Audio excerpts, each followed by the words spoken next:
श्रीगुरुभ्यो नमः। पार्थाय प्रतिबोधितां भगवता नारायणेन स्वयं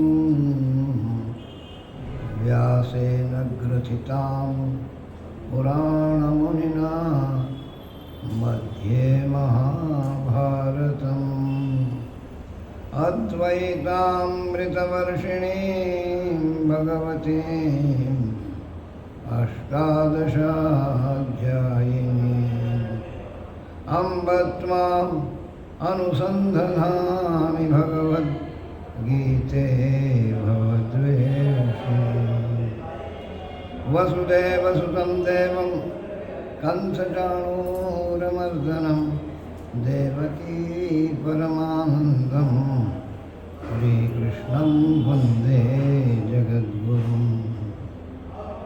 भवानी शङ्करौ वन्दे श्रद्धा विश्वासरूपिणो याभ्यां विना न पश्यन्ति सिद्धाः स्वान्तस्तमीश्वरम्। ॐ शान्ति शान्ति शान्ति।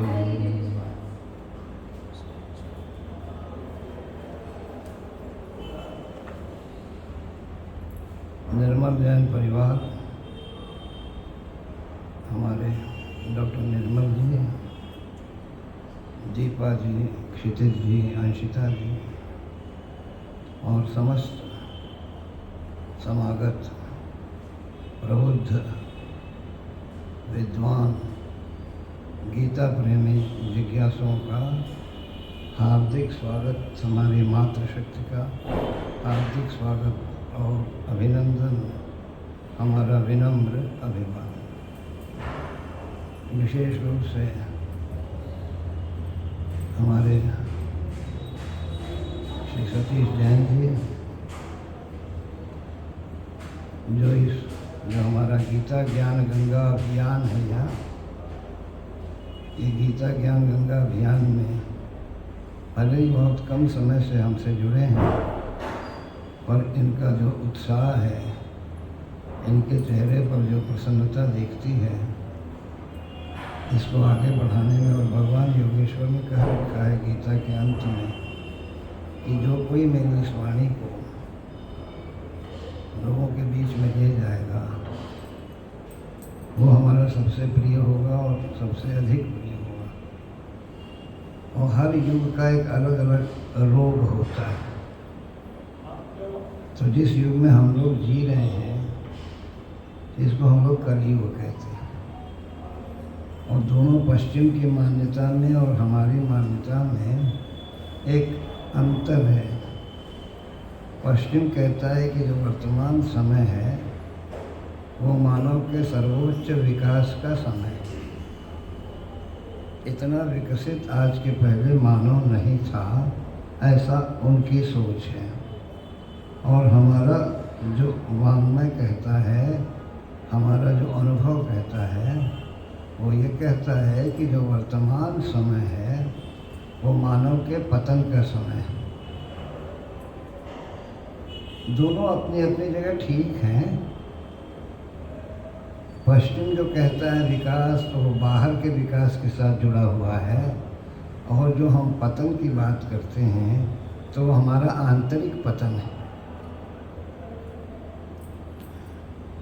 हम बाहर से भले ही बहुत नज़दीक हो गए हैं इन गैजेट्स के माध्यम से, लेकिन हम अंदर से एक दूसरे से दूर हो गए हैं।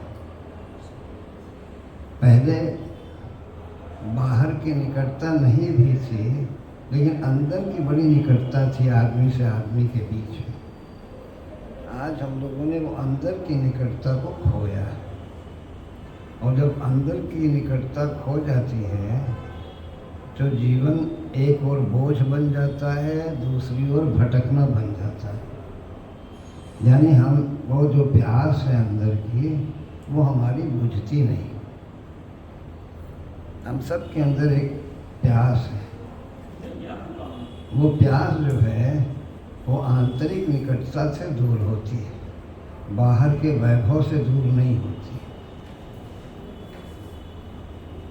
तो आज हम लोग यहाँ जो आए हैं, आप सब ने जो अनुग्रह किया है मुझ पर आपके साथ संवाद करने का, क्योंकि हमारे जितने भी वाङ्मय हैं वो सब संवाद रूप में एक तरफा नहीं है। हम लोग क्या समझते हैं, प्रवचन कहने का अर्थ है कि कोई बोल रहा है, कोई सुन रहा है, बात खत्म हो गई, पर ऐसा नहीं है। प्रवचन का भी वास्तविक अर्थ क्या है? एक उपनिषद ने कहा, अंतेवास्य पूर्व रूपम आचार्य पूर्व रूपम अंतेवास्य उत्तर रूपम प्रवचनम संधानम इत्यध्यात्मम। अध्यात्म क्या है? गुरु और शिष्य के बीच का संवाद। ये गीता भी क्या है? इसके 3 आयाम हैं। देखिए, 3 स्तरों पर गीता का जो ज्ञान है वो प्रकट हुआ। पहला जो सर्वोच्च स्तर है वो आध्यात्मिक स्तर है, जो अंत में चाहिए हमको। अध्यात्म जो है हमारे अंत में आना चाहिए। दूसरा उसका स्तर है शैक्षणिक स्तर है, और तीसरा उसका स्तर है सामाजिक स्तर है। हमारा सबसे ज़्यादा जो इसमें अनुसंधान है वो सामाजिक स्तर पर गीता की क्या उपयोगिता है। हम सब मनुष्य एक सामाजिक प्राणी है और हमारी सारी गतिविधियाँ समाज में होती हैं। तो समाज के लिए क्या एक आदेश है, एक उपदेश है और एक संदेश है, और हमारा विशेष ध्यान संदेश पर है कि गीता का संदेश क्या है। What is the message of Gita? आदेश है तो भक्त और भगवान के बीच का संवाद है, उपदेश है तो गुरु और शिष्य के बीच का संवाद है, और जो संदेश है वो 2 मित्रों के बीच का संवाद है। अर्जुन अकेले हैं, कृष्ण के 3 रूप हैं। एक भगवान का रूप है उनका, एक गुरु का रूप है उनका, और एक मित्र का रूप है उनका। तात्कालिक सामाजिक संदर्भ में श्री कृष्ण और अर्जुन सखा थे, मित्र थे। इसीलिए जब विश्व रूप दिखाया भगवान ने तो अर्जुन कांप गया, क्योंकि मित्रता जितना सहज और पारदर्शी संबंध कोई भी नहीं है। ये वायु तत्व से शासित संबंध होता है। इसमें ट्रांसपेरेंसी होती है, इसमें झूठ नहीं होता है। हम मित्र से कुछ नहीं छिपाते, अगर छिपाते हैं तो मित्र नहीं है। हम माता पिता से नहीं बताते हैं, पत्नी बच्चों से नहीं बताते, लेकिन मित्र से शेयर करते हैं। ये बात सही है ना? तो कृष्ण और अर्जुन के बीच में मैत्री का संबंध है, मित्रता का संबंध है। आज हम लोग गीता के संदेश को आज के संदर्भ में जो अर्जुन की समस्या थी वो हमारी है कि नहीं है? अगर है तो जो समाधान योगेश्वर ने दिया है क्या वो आज लागू हो सकता है? लागू हो सकता है तो उसको कैसे लागू किया जाए? अभी हम लोगों की समझ ये है कि जानना ज्ञान है, जानना ज्ञान नहीं है। जानना तो इंफॉर्मेशन है, एक सूचना है। 1 मिनट इंटरप्ट करेंगे, चेयर लेके आगे आए, आराम से आवाज़ प्रॉपर आए। अच्छा, पीछे कुछ आवाज़ उधर आ जाओ, चेयर लेके आए। क्या जोर से बोल रहे हैं तब समझ में आएगा।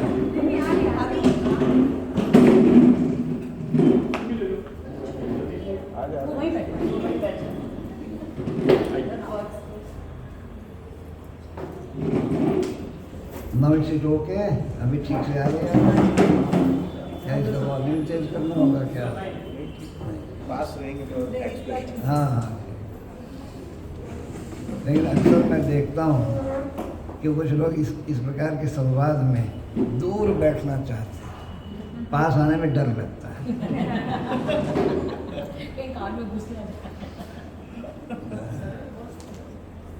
तो ये अभय में ले जाने वाला कार्यक्रम है। आप में अंदर अगर भय भी है तो इस गीता के संदेश को सुन करके आप अभय में पहुंच जाएंगे, फिर डर नहीं लगेगा। क्योंकि ये भय जो है ये जानवरों से हमने इनहेरिट किया हुआ है।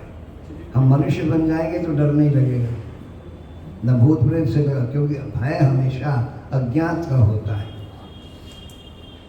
मनोवैज्ञानिक रूप से जब भी भय होगा तो जिसको हम नहीं जानते हैं उससे भय लगेगा। मृत्यु को नहीं जानते तो मृत्यु से भय लगता है, भूत प्रेत को नहीं जानते हैं तो भूत प्रेत से भय लगता है। जिसको जान जाएंगे तो भय नहीं लगेगा। मृत्यु को भी जान जाएंगे तो जिंदगी मिल जाएगी। हम लोग मृत्यु को ही नहीं जान पा रहे हैं। जैसे एक घर को बदल के हम दूसरे घर में चले जाते हैं, वैसे ही मृत्यु है। एक शरीर को छोड़ के दूसरे शरीर में चले गए, उसमें भयभीत होने की तो कोई जरूरत नहीं। भाई छोटे मकान में रह रहे थे, अब समृद्धि आ गई, बड़े मकान में जा रहे हैं और अच्छे मकान में जा रहे हैं। उसमें तो और प्रसन्न होने की बात है, भयभीत होने की तो कोई बात है नहीं। लेकिन चूँकि हम लोगों को ज्ञान नहीं है, हम लोग सही समझ नहीं डेवलप कर पा रहे हैं, इसलिए ऐसा होता है। तो भी हम लोग इस बात को जरा ध्यान से देखें, क्योंकि देखने पर हमारा ज़्यादा जोर है, क्योंकि दर्शन ही जीवन का लक्ष्य है।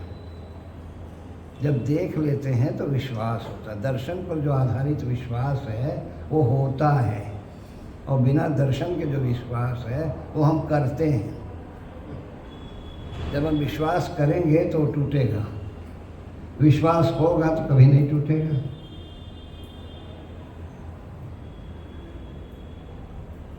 और करते हैं तो बाहर किसी पर करते हैं, और होता है तो अपने अंदर से होता है। विश्वास जब होगा तो हमारे आत्मा पर, हमारे आत्मविश्वास होगा।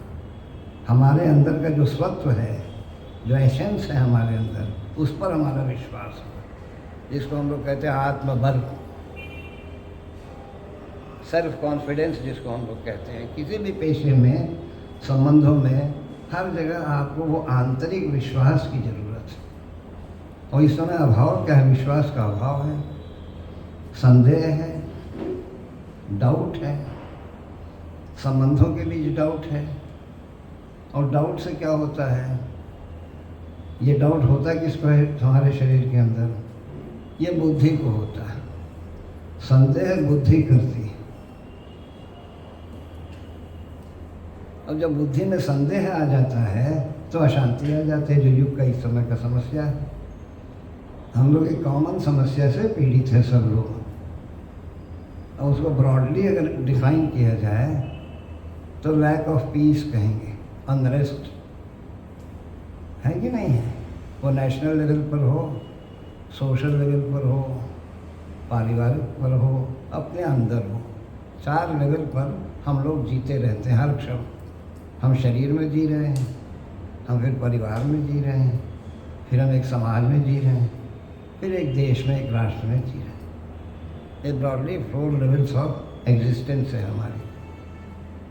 और इसमें चारों लेवल पर हमारी जो नेचुरल डिमांड है वो अलग अलग है। एक अपनी नैसर्गिक मांग होती है ना, हमारा शरीर क्या चाहता है, ये जो शरीर के अंदर मेरा मैं है, उसकी क्या नेचुरल डिमांड है? बताइए आप में से कोई जो समझ है आपको। बिना किसी झिझक के, बिना किसी भय के एक तरफा मैं बोलता रहूँगा, मुझे अच्छा नहीं लगेगा, क्योंकि हम संवाद के लिए आए। आप ये बताइए कि जो हमारे आपके अंदर मैं जो है, इस शरीर को आप मैं अगर समझें तो इस शरीर की प्राकृतिक मांग क्या है?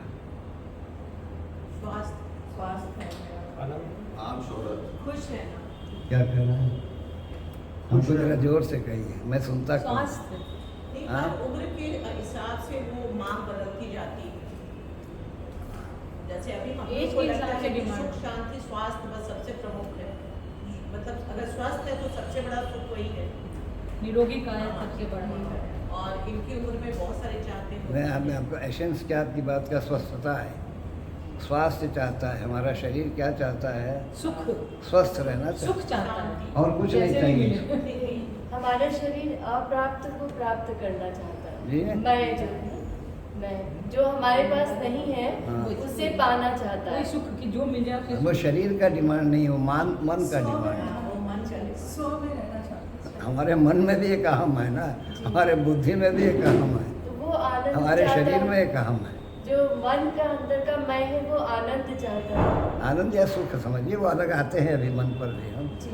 एज ए फिजिकल एग्जिस्टेंस जो हमारा है उसकी नेचुरल डिमांड है गुड हेल्थ। ये स्वस्थ रहे तो बड़ा प्रसन्न है, क्योंकि स्वस्थ रहने पर ही शरीर के हम लोग बाकी सब चीज़ों का सुख ले सकते हैं। रोगी आदमी कोई सुख नहीं उठा पाता, भले सुख का साधन कितना भी हो, है ना। तो ये नेचुरल डिमांड जो शरीर की है हमारे, वो सुख है।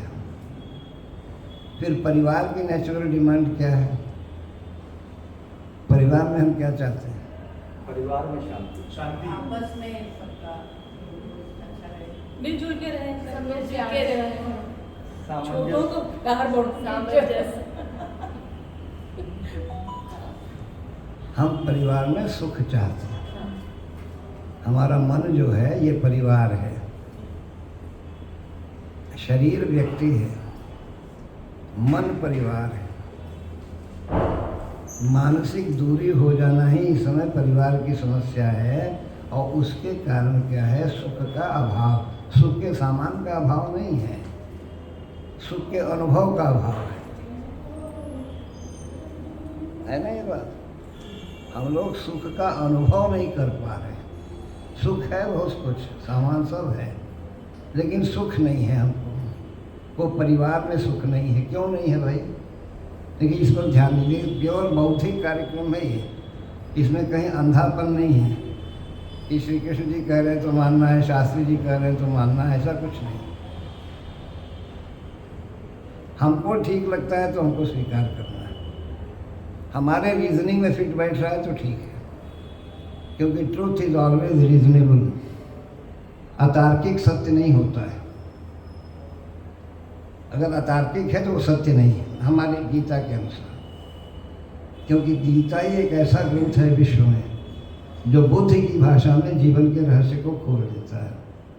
हृदय की भाषा है, बुद्धि की भाषा है। जितने धार्मिक ग्रंथ हैं वो सब अधिकांश हृदय की भाषा में, और हृदय की भाषा विश्वास पर टिकी हुई। हमको विश्वास ये कलयुग है, ये विज्ञान का युग है, ये संदेह का युग है। संदेह का निराकरण हमको पहले चाहिए, तब तो विश्वास होगा। हमारा संदेह का निवारण ही नहीं हो रहा है। हम अंधेपन से विश्वास करो विश्वास, क्यों भाई विश्वास करें? हमको समझ में आ नहीं रहा, भगवान समझ में आ नहीं रहे, माता पिता समझ में आ नहीं रहे, पत्नी पति समझ में आ नहीं रहे, विश्वास क्यों करें हम? भाई जब तर्क आउट कर रहा है, हमको पीछा कर रहा है, तो हम कैसे विश्वास करते हैं? क्योंकि विश्वास हो जाएगा तो तर्क नहीं होगा। एक बार अरविंद जी से पूछा एक सीकर ने, एक जिज्ञासु ने, व्हाट इज गॉड? तो महर्षि अरविंद ने कहा फेथ इज गॉड। तो उन्होंने पूछा व्हाट इज फेथ? तो उन्होंने बौद्धिक भाषा में जवाब दिया, faith comes when reasoning ends. जब तर्क की समाप्ति होती है तब विश्वास का उदय होता है। यानी विश्वास का अन्यान्योषित हुआ ये, जब विश्वास का उदय हो जाएगा तो तर्क खत्म हो जाएगा। या तर्क खत्म होगा तो, क्योंकि कुछ खत्म होने से कुछ आता नहीं है। जो पॉजिटिव रीजनिंग है वो कहता है कुछ आता है तो कुछ जाता है, प्रकाश आता है तो अंधेरा जाता है। ये पॉजिटिव रीजनिंग है। नेगेटिव रीजनिंग क्या है? अंधेरा जाएगा तो उजाला आएगा। ये नेगेटिव रीजनिंग। देखिए एक ही अवस्था है। एक बड़े समृद्ध व्यक्ति है, देखिए कैसे खाली अर्जुन की समस्या और हमारी समस्या में साम्यता क्या है? दृष्टि की साम्यता है। दृश्य है और एक दृष्टि है हमारी। दृश्य कॉमन है, दृष्टियाँ भिन्न भिन्न है ना। दृष्टि का सीधा संबंध बुद्धि से है, आँखों का सीधा संबंध दिमाग से है, दिमाग के माध्यम से हम देख रहे हैं, है ना, कहते हैं ना, ये बात ठीक लग रही है आप? तो साम्यता क्या है? एक समृद्ध व्यक्ति थे, बेचारे सीधे साधे थे, बड़ा सिंपल जीवन था, सादा सादा कपड़ा पहन रहे हैं, सादा सादा पैर का जूता चप्पल। तो एक व्यक्ति ने कहा, देखो कितना कंजूस आदमी, इतना पैसे वाला है, देखो कैसे कपड़े पहने हुए हैं। ये देखिए निगेटिव अप्रोच हुआ दृश्य का, वो एक पॉजिटिव वाला, देखो यार इतना बड़ा आदमी है, कितना सिंपल जीवन जी रहा है, कितना सीधा साधा जीवन जी रहा है, भाई प्रणाम है। ऐसा यानी कितना फर्क पड़ जाता है खाली हमारी देखने में। अगर देखना ठीक हो जाए तो हम ठीक हो जाएं। दृश्य को हम बदल नहीं सकते, दृश्य तो हो रहा है, वो घट रहा है, उसमें हमारा बहुत दखल नहीं है, दखल हमारा अपने ऊपर है और हम उसका इस्तेमाल नहीं करते। हम बाहर ठीक करने लगते हैं और बाहर ठीक करते करते अपने ठीक हो जाते हैं। बहुत सही कहा। बाहर ठीक करने के चक्कर में अपना बैठ तो ये पूरा जो गीता है वो दृष्टि को बदलने की गीता है। एक ऐसा युद्ध जो सत्य और न्याय को बचाने के लिए हो रहा था, वो दृश्य, वो युद्ध उसको बड़ा भारी पाप लगने लगा, बड़ा भारी हिंसा लगने लगा। देखिए कैसे भेद हो गया, जैसे भी मैंने दिखाया आपको कि दृष्टि के बदल जाने से दृश्य के प्रति जो हमारी धारणा है वो एकदम उलट जाती है। और जब धारणा उलट जाती है तो हमारा व्यवहार उलट जाता है, हमारा उसके प्रति जो हमारा रिएक्शन होना चाहिए वो रिएक्शन बदल जाता है, और बदल गया तो हमारी भूमिका बदल गई।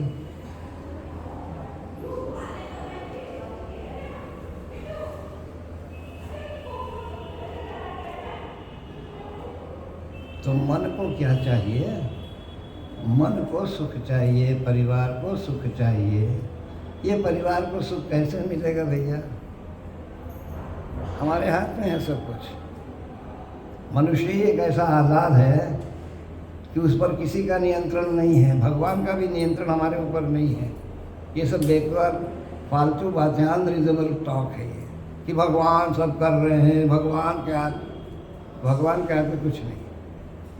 हमारे हाथ में भगवान है, भगवान के हाथ में हम नहीं हैं। याद रखिए, हमारे हाथ में भगवान है, हम भगवान को वश में कर सकते हैं, लेकिन भगवान के वश में हम लोग नहीं हैं। अगर होते तो हमको इतना, जैसे कोई पिता है अपने भरसक अपने बच्चों को बिगड़ने नहीं देना चाहता, एक अपराधी भी है तो वो भी अपने बच्चों को अपराधी नहीं बनाना चाहता। तो वैसे जो परम पिता हैं, अगर उनके वश में हम लोग होते तो हम लोग को इतना बिगड़ने देते हो? कभी किसी को भगवान ने आके सपने में बताया कि भाई तुम ये गलती कर रहे हो, ये मत करो? कोई है उदाहरण तो बताइए आप हमको। भगवान तो आज़ाद कर दिए हैं ना, या तो ऊपर चले जाओ या तो नीचे चले जाओ या बीच में अटके रहो।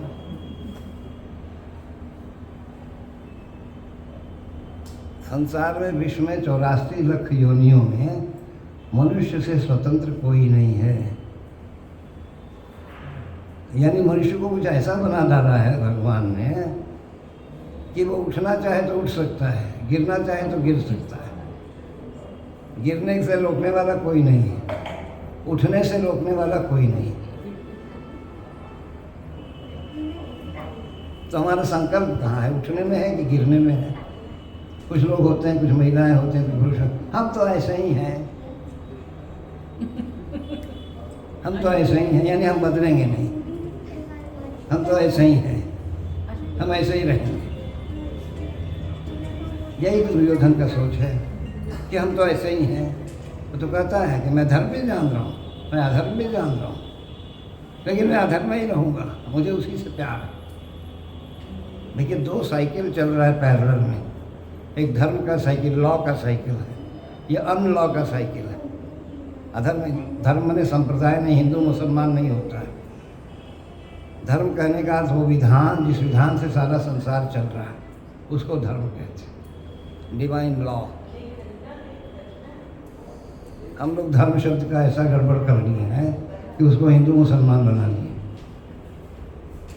धर्म सबसे ऊपर, हिंदू मुसलमान से ऊपर, जहाँ से हिंदू मुसलमान निकले हैं वो धर्म है।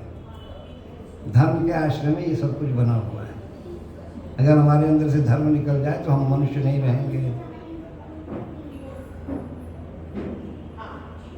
तो अधर्म के साइकिल में भी बहुत आत्माएं लगी हुई हैं और धर्म के साइकिल में भी बहुत सी आत्माएं लगी हुई हैं। जो धर्म के साइकिल की आत्माएं हैं वो यदि संग दोष से अधर्म में जाना चाहती हैं तो धर्म उसको जाने नहीं देता है, खींचता है। गुरुत्वाकर्षण है दोनों का अपना अपना अपना डोमेन है। बहुत ध्यान से सुनिए, देखिए, बहुत महत्वपूर्ण बात है समझने के लिए और बहुत गहराई में कही जा रही है। और जो अधर्म साइकिल का है वो यदि धर्म में आना चाहेगा तो उसको अधर्म आने नहीं देता है। एक शहर में मेरा कार्यक्रम चल रहा था, एक बड़े डॉक्टर ने आयोजन किया था उसका, हमारे प्रेमी हैं, बड़ा रोलिंग प्रैक्टिस, बहुत अच्छा। तो उनके यहाँ एक कंपाउंडर था और वो दवा का दुकान भी चलाता था। वो बड़ा नास्तिक था। जब हमारा कार्यक्रम शुरू हुआ, उसने मवेशी भी दूध के लिए पाल रखे थे, भैंस वगैरह। तो डॉक्टर साहब ने लगाया कि देखो स्वामी जी को रोज़ 2 लीटर 4 लीटर दूध पहुंचाओ। उनको लगा कि ये सुनेगा इनका हमारा प्रवचन तो इसका दिमाग बदलेगा कुछ, और सचमुच 2-3 दिन में उसका दिमाग बदल गया, बहुत परिवर्तन आया। डॉक्टर साहब ने भी हमको एकांत में कहा कि नहीं, आपका काम कर रहा है आपका सूत्र। अब चौथे दिन से क्या हुआ, वो खुद दूध लेके आता था, वो चौथे दिन से नौकर को भेजा उसने, और वहाँ पर भी दिखाई नहीं दिया पंडाल में। तो मैंने डॉक्टर साहब से पूछा कि क्या हुआ भाई, वो आपका आया नहीं? अरे जी स्वामी जी बड़ा, तो उसके साथ घटना घट गया। मैंने कहा क्या हुआ? तो क्या वो रेलवे पटरी की और उसकी भैंस चरने गई थी और वहाँ रेल से कट के वो मर गई।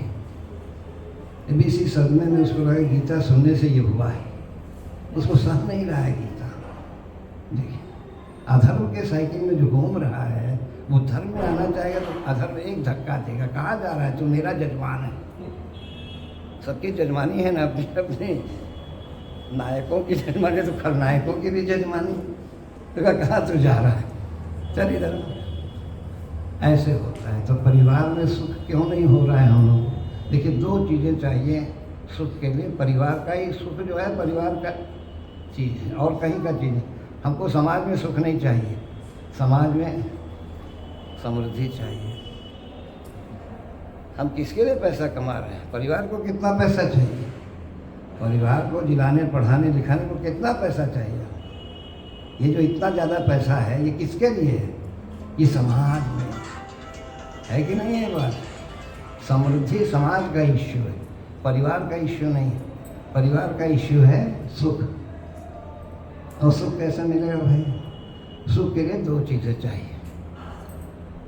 एक तो हमको हमारी आवश्यकता इच्छाओं की पूर्ति होनी चाहिए, यानी भौतिक समृद्धि चाहिए, और दूसरा संबंधों में माधुर्य चाहिए। परिवार में जितने सदस्य हैं उनके बीच में यदि मधुर संबंध है तो सुख की सृष्टि होती है। देखना अभी क्या हो रहा है, समृद्धि की कमी हम लोगों को नहीं है, लेकिन संबंधों में जो दुराव है, वो दुराव भी क्यों है? सब अच्छे हमको लगते हैं, आपको सच बता रहा हूँ, मुझे कोई बुरा दिखता ही नहीं है। लेकिन हम लोगों को ये जो एक दूसरे में जो बुराई दिख रही है, तो क्या सचमुच एक दूसरे में उतनी बुराई है जितना हम समझते हैं? सास को बहू में, बहू को सास में, बेटे को बाप में, बाप को बेटे में, भाई को भाई में, हर जगह जो संबंधों में जो एक गैप है, वो जो दरार है, वो सुख को बिगाड़ दे रहा है,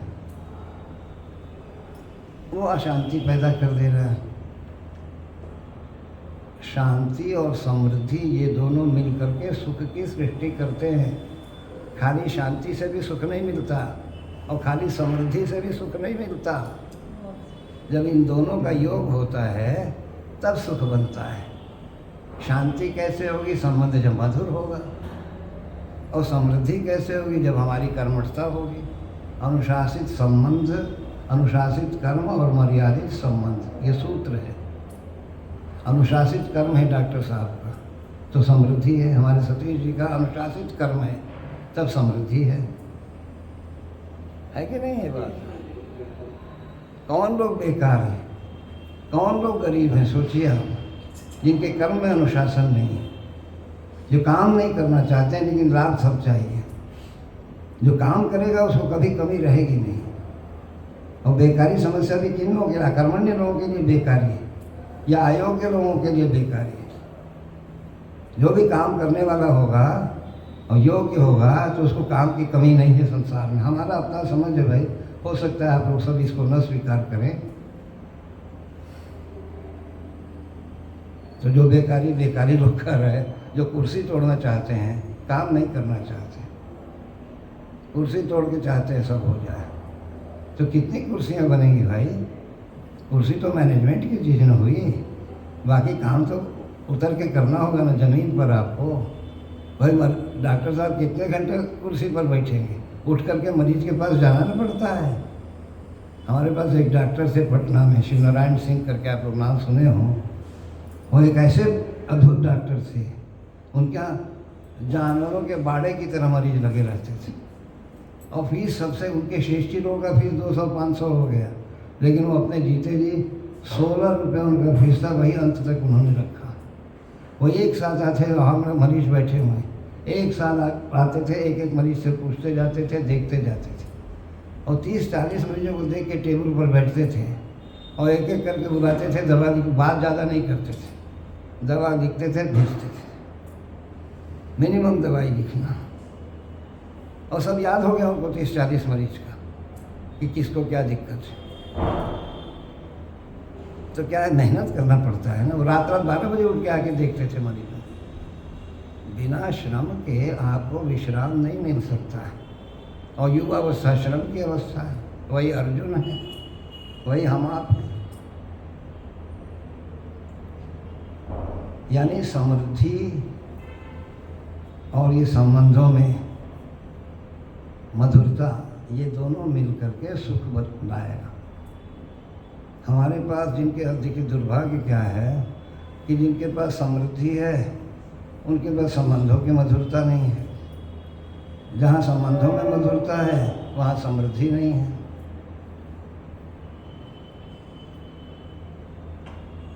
गरीबों के यहाँ कोई गलतफहमी नहीं हो रही है पति पत्नी के बीच, सारे अमीरों के हम लोग क्या हो रहे, बड़ों लोग क्या हो रहे। मास में कोई बहुत दिक्कत नहीं है, क्लास में सब दिक्कत है। और ये गीता जो है क्लास को बदलने का चीज़ है। क्लास बदल गया तो मास अपने आप बदल जाएगा। मास तो फॉलो करता है ना क्लास को। यदा चलते श्रेष्ठ तत्त देवे तरुजना सयत प्रमाणम कुरुते लोकस्तदनुवर्तते। कहते हैं जो श्रेष्ठ पुरुष आचरण करते हैं उसी का अनुकरण बाकी शेष लोग करते हैं। समान पिता श्रेष्ठ है परिवार में तो पिता का अनुकरण संतान करते हैं। ऐसे ही श्रेष्ठता का बना हुआ है लेवल। उस लेवल के से उसके अनुयायी लोग, फॉलोवर लोग उसको अनुकरण करते हैं। तो हम लोग को सुख का अभाव क्यों है? वो संबंधों में भी क्यों गड़बड़ी है? उसमें मेरा अपना अध्ययन ये है गीता के अनुसार कि समझदारी का अभाव है। हम एक दूसरे को अंडरस्टैंड नहीं कर पा रहे हैं। वो अंडरस्टैंड नहीं कर, क्योंकि हुआ क्या, अंडरस्टैंड क्यों नहीं हो रहा है हमको आपको? अंडरस्टैंडिंग क्यों नहीं डेवलप हो रही है? जहाँ अंडरस्टैंडिंग डेवलप हो गई है वहाँ संबंध ठीक है। जहाँ अंडरस्टैंडिंग नहीं डेवलप हो सका वहाँ संबंधों में गड़बड़ी है। और ये हम लोग आज़ाद हैं वो अंडरस्टैंडिंग को डेवलप करने में। वो अंडरस्टैंडिंग में डेवलप क्यों नहीं हो रहा है? क्योंकि जो मैंने दिखाया आपको कि हम लोग जो हैं दिमाग का इस्तेमाल संबंधों में कर रहे हैं। संबंध दिमाग लगा के नहीं जिया जा सकता, क्योंकि दिमाग एक ऐसी चीज़ है जो एक दूसरे से मिलती नहीं है। भगवान ने सबको अलग अलग दिमाग दे रखा है। हम लोग सब जगह एक हैं, हमारे हाथ पैर आँख कान सब एक जैसे हैं, हमारा मन भी एक जैसा है, हमारा हृदय भी एक जैसा है, इसके बीच में एक चित्त करके एक जगह है, वो भी एक जैसा है। हमारी बुद्धि में अलगाव है। वो जो इंडिविजुअलिटी है आदमी की, वो कहाँ पर है? वो बौद्धिक स्तर पर है। हम अपने आप में जो हमारा जो इंडिविजुअल आइडेंटिटी है, वो इंटेलेक्चुअल आइडेंटिटी है कि नहीं है ये बात? और गुरु जी ईगो भी आ जाता है थोड़ा। जी ईगो अभी लाते हैं, उसको भी ले आते हैं। वही तो सारी समस्या फंस रही है। अब ये जो सोच है, विचार का, बुद्धि का स्वभाव है सोचना, विचार करना। ये विचार क्यों मिला है भाई हमको? ये सोचने की जो क्षमता मिली है हमारी बुद्धि को, वहीं पर ईगो का ओरिजिन है। ये ईगो कहाँ से चलता है? वो बुद्धि से चलता है। बुद्धि से मन में उतरता है, मन से हृदय में उतरता है, फिर मेरी आँख मेरा कान, ऐसा चलता है। तो ये विचार मिला क्यों है, इसको सोचिए पहले आप। विचार मिला है वास्तव में सत्य को समझने के लिए विचार मिला है। सत्य को जानना, फिर सत्य को समझना। 3 आयाम है ज्ञान के, जानना, समझना और जीना। हम जान बहुत रहे हैं, समझ कितना रहे हैं ये अपने अपने अंदर देखना है। फिर जी कहाँ रहे हैं ये और अलग हो गया। यानी हमारे जानने में, समझने में, जीने में, ये तीनों में गैप चल रहा है। जानने में हम सब पूर्ण हैं, हम सब ब्रह्मज्ञानी हैं। एक ऑटो रिक्शा वाले के पास भी बैठिए तो वो भी ब्रह्मज्ञानी की बतियाएगा, उसके नीचे का कोई ज्ञान किसी के पास नहीं है। लेकिन कर्म कहाँ है हमारा? हम कितना समझ रहे हैं, हम उस ज्ञान को कितना ट्रांसलेट कर रहे हैं इनटू एक्शन, इन बिहेवियर। उपभोग में हम कितना ज्ञान का उपयोग कर रहे हैं, हम व्यवहार में ज्ञान का कितना उपयोग कर रहे हैं, हम अपने कर्म में उस ज्ञान का कितना उपयोग कर रहे हैं। जानना ज्ञान नहीं है, जीना ज्ञान है। और जानने और जीने के बीच में समझना है। जो हम समझ जाते हैं वो जी लेते हैं। अरे क्या है, देखिए अभी हम लोग कह रहे हैं सच बोलना चाहिए, सब जान रहे हैं। क्या ये ज्ञान किसी को नहीं है कि सच बोलना चाहिए? सबको है, लेकिन हम लोग सच बोल नहीं पा रहे हैं। हम बच्चे से कह रहे हैं बेटा सच बोलना चाहिए, तो झूठ मत बोलना, सच बोलना। हाँ पापा सच। अब सच बोलना चाहिए, कैसे बच्चा समझेगा? ये सिखाना वाला सच बोलता हुआ मिलेगा तो सच बोलने का उसको लगेगा हाँ सच बोलना चाहिए। और सच बोलने कब लगेगा वो? जब सोचने वाले के गले में माला देखेगा, ओहो सच बोलने से गले में माला पड़ता है, तो हमको भी सच बोल के माला सब पहनना चाहते हैं। पहनना चाहते हैं कि नहीं सब? यानी एप्रिसिएशन सब चाहते हैं। माला कहने का क्या? एप्रिसिएशन। यानी जब सच बोलने वाला एप्रिशिएट होगा, सम्मानित होगा, तब बच्चे को समझ में आएगा नहीं भैया सच बोलना चाहिए। लेकिन यहाँ तो झूठ के गले में हमने माला डाल रखी है और चाहते हैं कि लोग सच बोल रहे हैं। कैसे बोलेंगे भाई? झूठ बोल के माला पहन रहे हैं लोग, पहन रहे कि नहीं माला? सोचिए। यानी प्रैक्टिकल में हमने क्या शिक्षा दिया? झूठ का शिक्षा। कोई आ गया मिलने, हम मिलना नहीं चाहते, उसी बच्चे से कहा तो घर में नहीं देखो साहब। यानी प्रैक्टिकल में झूठ की शिक्षा हुई, वर्बली हमने सच के लिए कहा। तो वर्बल शिक्षा काम नहीं करती। जो प्रैक्टिकल हम करते हैं वो अनुकरण करता है बच्चा। हमारा प्रैक्टिकल जो है वो गड़बड़ाया हुआ है ना, वहीं बदल दें तो सब बदल जाएगा। थ्योरी तो सबका ठीक है, थ्योरी में थोड़ी कोई नहीं हम लोग के। बातचीत करके देख लीजिए, बहू भी खूब तेज है, सास से भी तेज है। अब लीजिए साहब, जानने में तो थोड़ी कोई कमी आ रही है किसी की। अब क्या हुआ? विचार के साथ क्या गड़बड़ी हम लोग कर बैठे हैं? विचार के साथ ईगो को अटैच कर दिए। विचार, ध्यान रखें आप ध्यान से, कृष्ण के विचार हों, राम के हों, बुद्ध के हों, महावीर के हों, कोई विचार सत्य नहीं है। Thoughts are not truth, thoughts are ladder to truth, to reach the truth. जैसे सीढ़ी चढ़ के मंजिल पर पहुंचते हैं, सड़क पर चल करके हम अपने गंतव्य तक पहुंचते हैं, वैसे ही विचार भी एक रास्ता है, एक सीढ़ी है। हम लोग सीढ़ी को पकड़ लिए हैं। मेरा विचार, सास का बहुत, मेरा विचार, बेटा का मेरा विचार, पिता मेरा विचार, जो साहब विचार तो हमेशा अलग रहेंगे, वो नेचुरल है, वो एक हो नहीं सकते।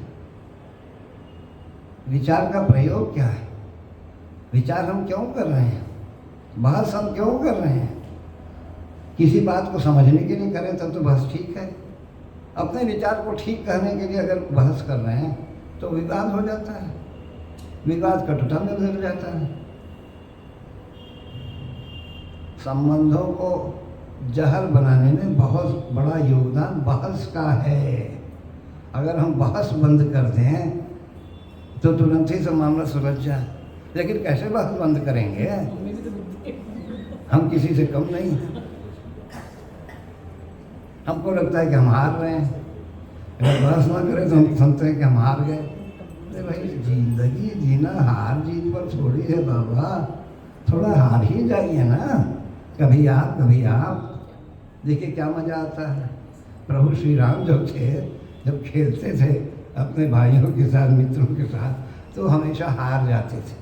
चाहे गुल्ली डंडा हो, कबड्डी हो, कोई भी खेल हो, हमेशा हार जाते। जबकि वो जीत सकते थे लेकिन हार जाते। क्यों हार?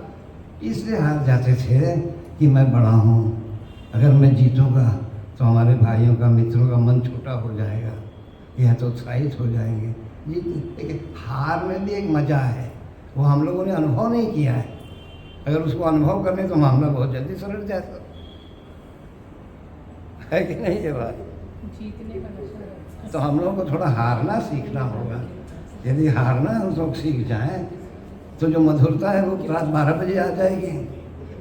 किसी ने पूछा बहुत दिन की कटुता है, बहुत दिन का। हमने कहा कि भाई किसी कमरे में 10 साल से कमरा बंद है, 10 साल का अंधेरा है उसमें, भाई 10 साल का अंधेरा है, लेकिन खिड़की दरवाजे खुलेंगे तो क्या 10 साल लगेंगे उजाला होने में?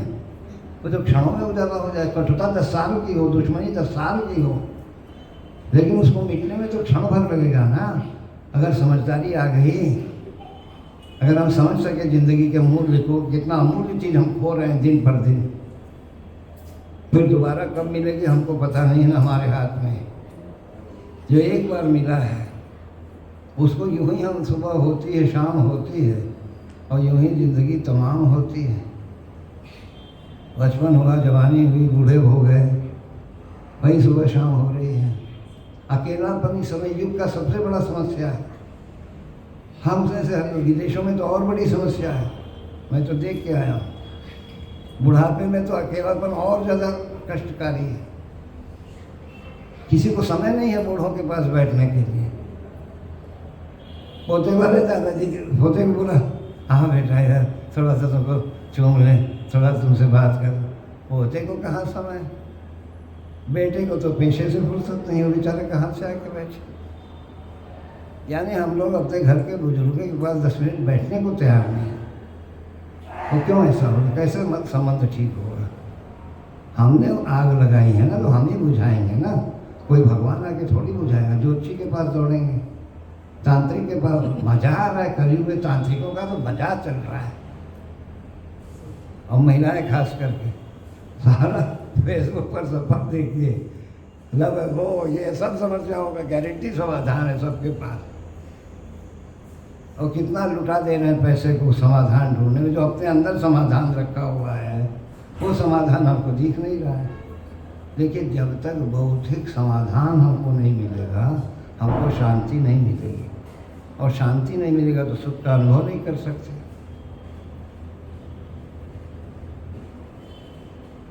यानी जो विचार के साथ ये जो मैं हमने जोड़ रखा है, मेरे विचार, मेरे, ये मैं को खत्म करना होगा। विचार विचार है, सीढ़ी है, चढ़ के ऊपर परिवार का मुद्दा है, कोई बहस का कोई मुद्दा हो, क्या उचित है क्या ठीक है, ये समझने के लिए हम बहस कर रहे हैं। ये एम हमारा क्लियर रहना चाहिए दिमाग में। मैं जो कह रहा हूँ वो सच नहीं है ना, आप जो कह रहे हैं वो सच है। क्या सच है इसको हम ढूंढ रहे हैं। जब हम ढूंढना शुरू करेंगे सत्य को तो फिर बहस एक सही जगह जाकर के खत्म होगी। लेकिन हम कुछ ढूंढने के लिए बहस कर ही नहीं रहे हैं, अपने अपने विचारों को इम्पोज कर रहे हैं एक दूसरे के ऊपर, ये समझ के कि मेरा विचार ठीक है। विचार नहीं ठीक है भैया, ठीक को विचार के माध्यम से समझना है। ठीक को समझना एम है, विचार उसका साधन है। विचार अपने आप में सत्य नहीं है किसी का भी, क्योंकि विचार भी, वेदांत कहता है कि विचार भी जड़ है, बुद्धि जड़ है।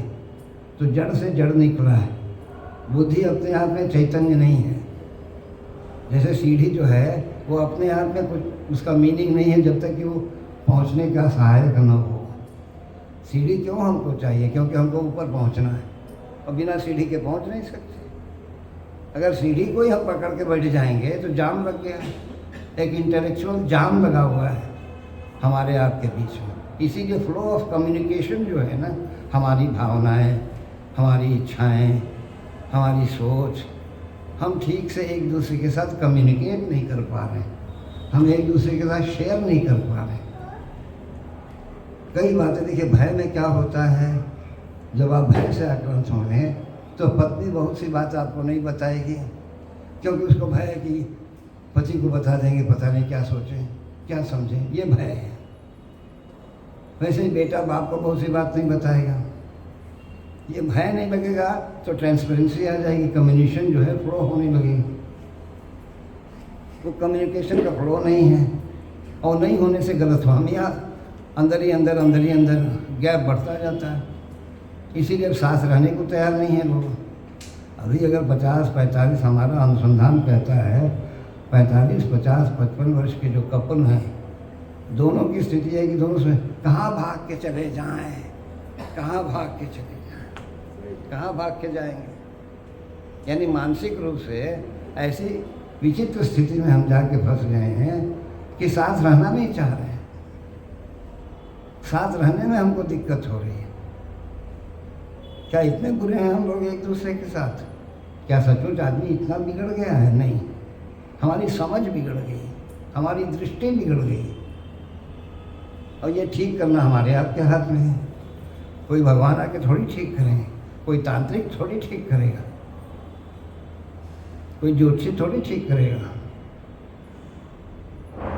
पहले लोग ज्योतिषी क्या खाली मुहूर्त निकलवाने जाते थे कि शादी विवाह का, पहले भविष्य बचवाने, बहुत बाद में वो डेवलप हुआ ज्योतिष में, फलादेश बताना। जब आपका भविष्य सुरक्षित है तो फिर आपको क्या ज्योतिषी के पास जाना है? जिसका भविष्य सुरक्षित है, वर्तमान ठीक है, उसको ज्योतिषी के पास जाने की क्या जरूरत है? ज्योतिषी के पास हम जा रहे हैं कि हमारा भविष्य सुरक्षित है, हमारा वर्तमान में बड़ी समस्या है, तो हमको ज्योतिष, यहाँ ये ग्रह खरा, भाई जिसके पास जाइएगा। एक व्यक्ति गया, उसको कुछ समस्या थी, ज्योतिषी के पास गया तो तुम्हारा ये ग्रह खराब है, राहु खराब, तो शनि खराब है, तो केतु खराब है, तो ये अनुष्ठान करवाओ, तो ये पत्थर पहनो, ये सब। अब वो डॉक्टर के पास गया दिखाने, शादी की कुछ दिक्कत थी। अरे यार तुम देखो, ये अल्ट्रासाउंड करवाओ, ये एक्सरे करवाओ, ये करवाओ, ये करवाओ, ये टेस्ट करा के आओ। भाई आप फिर कहे कि नहीं सब टेस्ट से कराना है। आजकल पहला डॉक्टर के पास जाए तो मैंने कहा इस तरह से डायग्नोस्टिक सेंटर चल रहा है डॉक्टर साहब का, भाई लोग टेस्ट नहीं करवाएंगे तो डायग्नोस्टिक सेंटर कैसे चलेंगे? तो ये आज की चिकित्सा पद्धति का ये प्रक्रिया है। तो यानी डॉक्टर के पास जाएगा तो कहेगा कि यही रोग है तुमको, ये रोग है, और ज्योतिषी के पास जाएगा तो कहेगा ये ग्रह खराब है, वो ग्रह खराब है, ये लीजिए ना।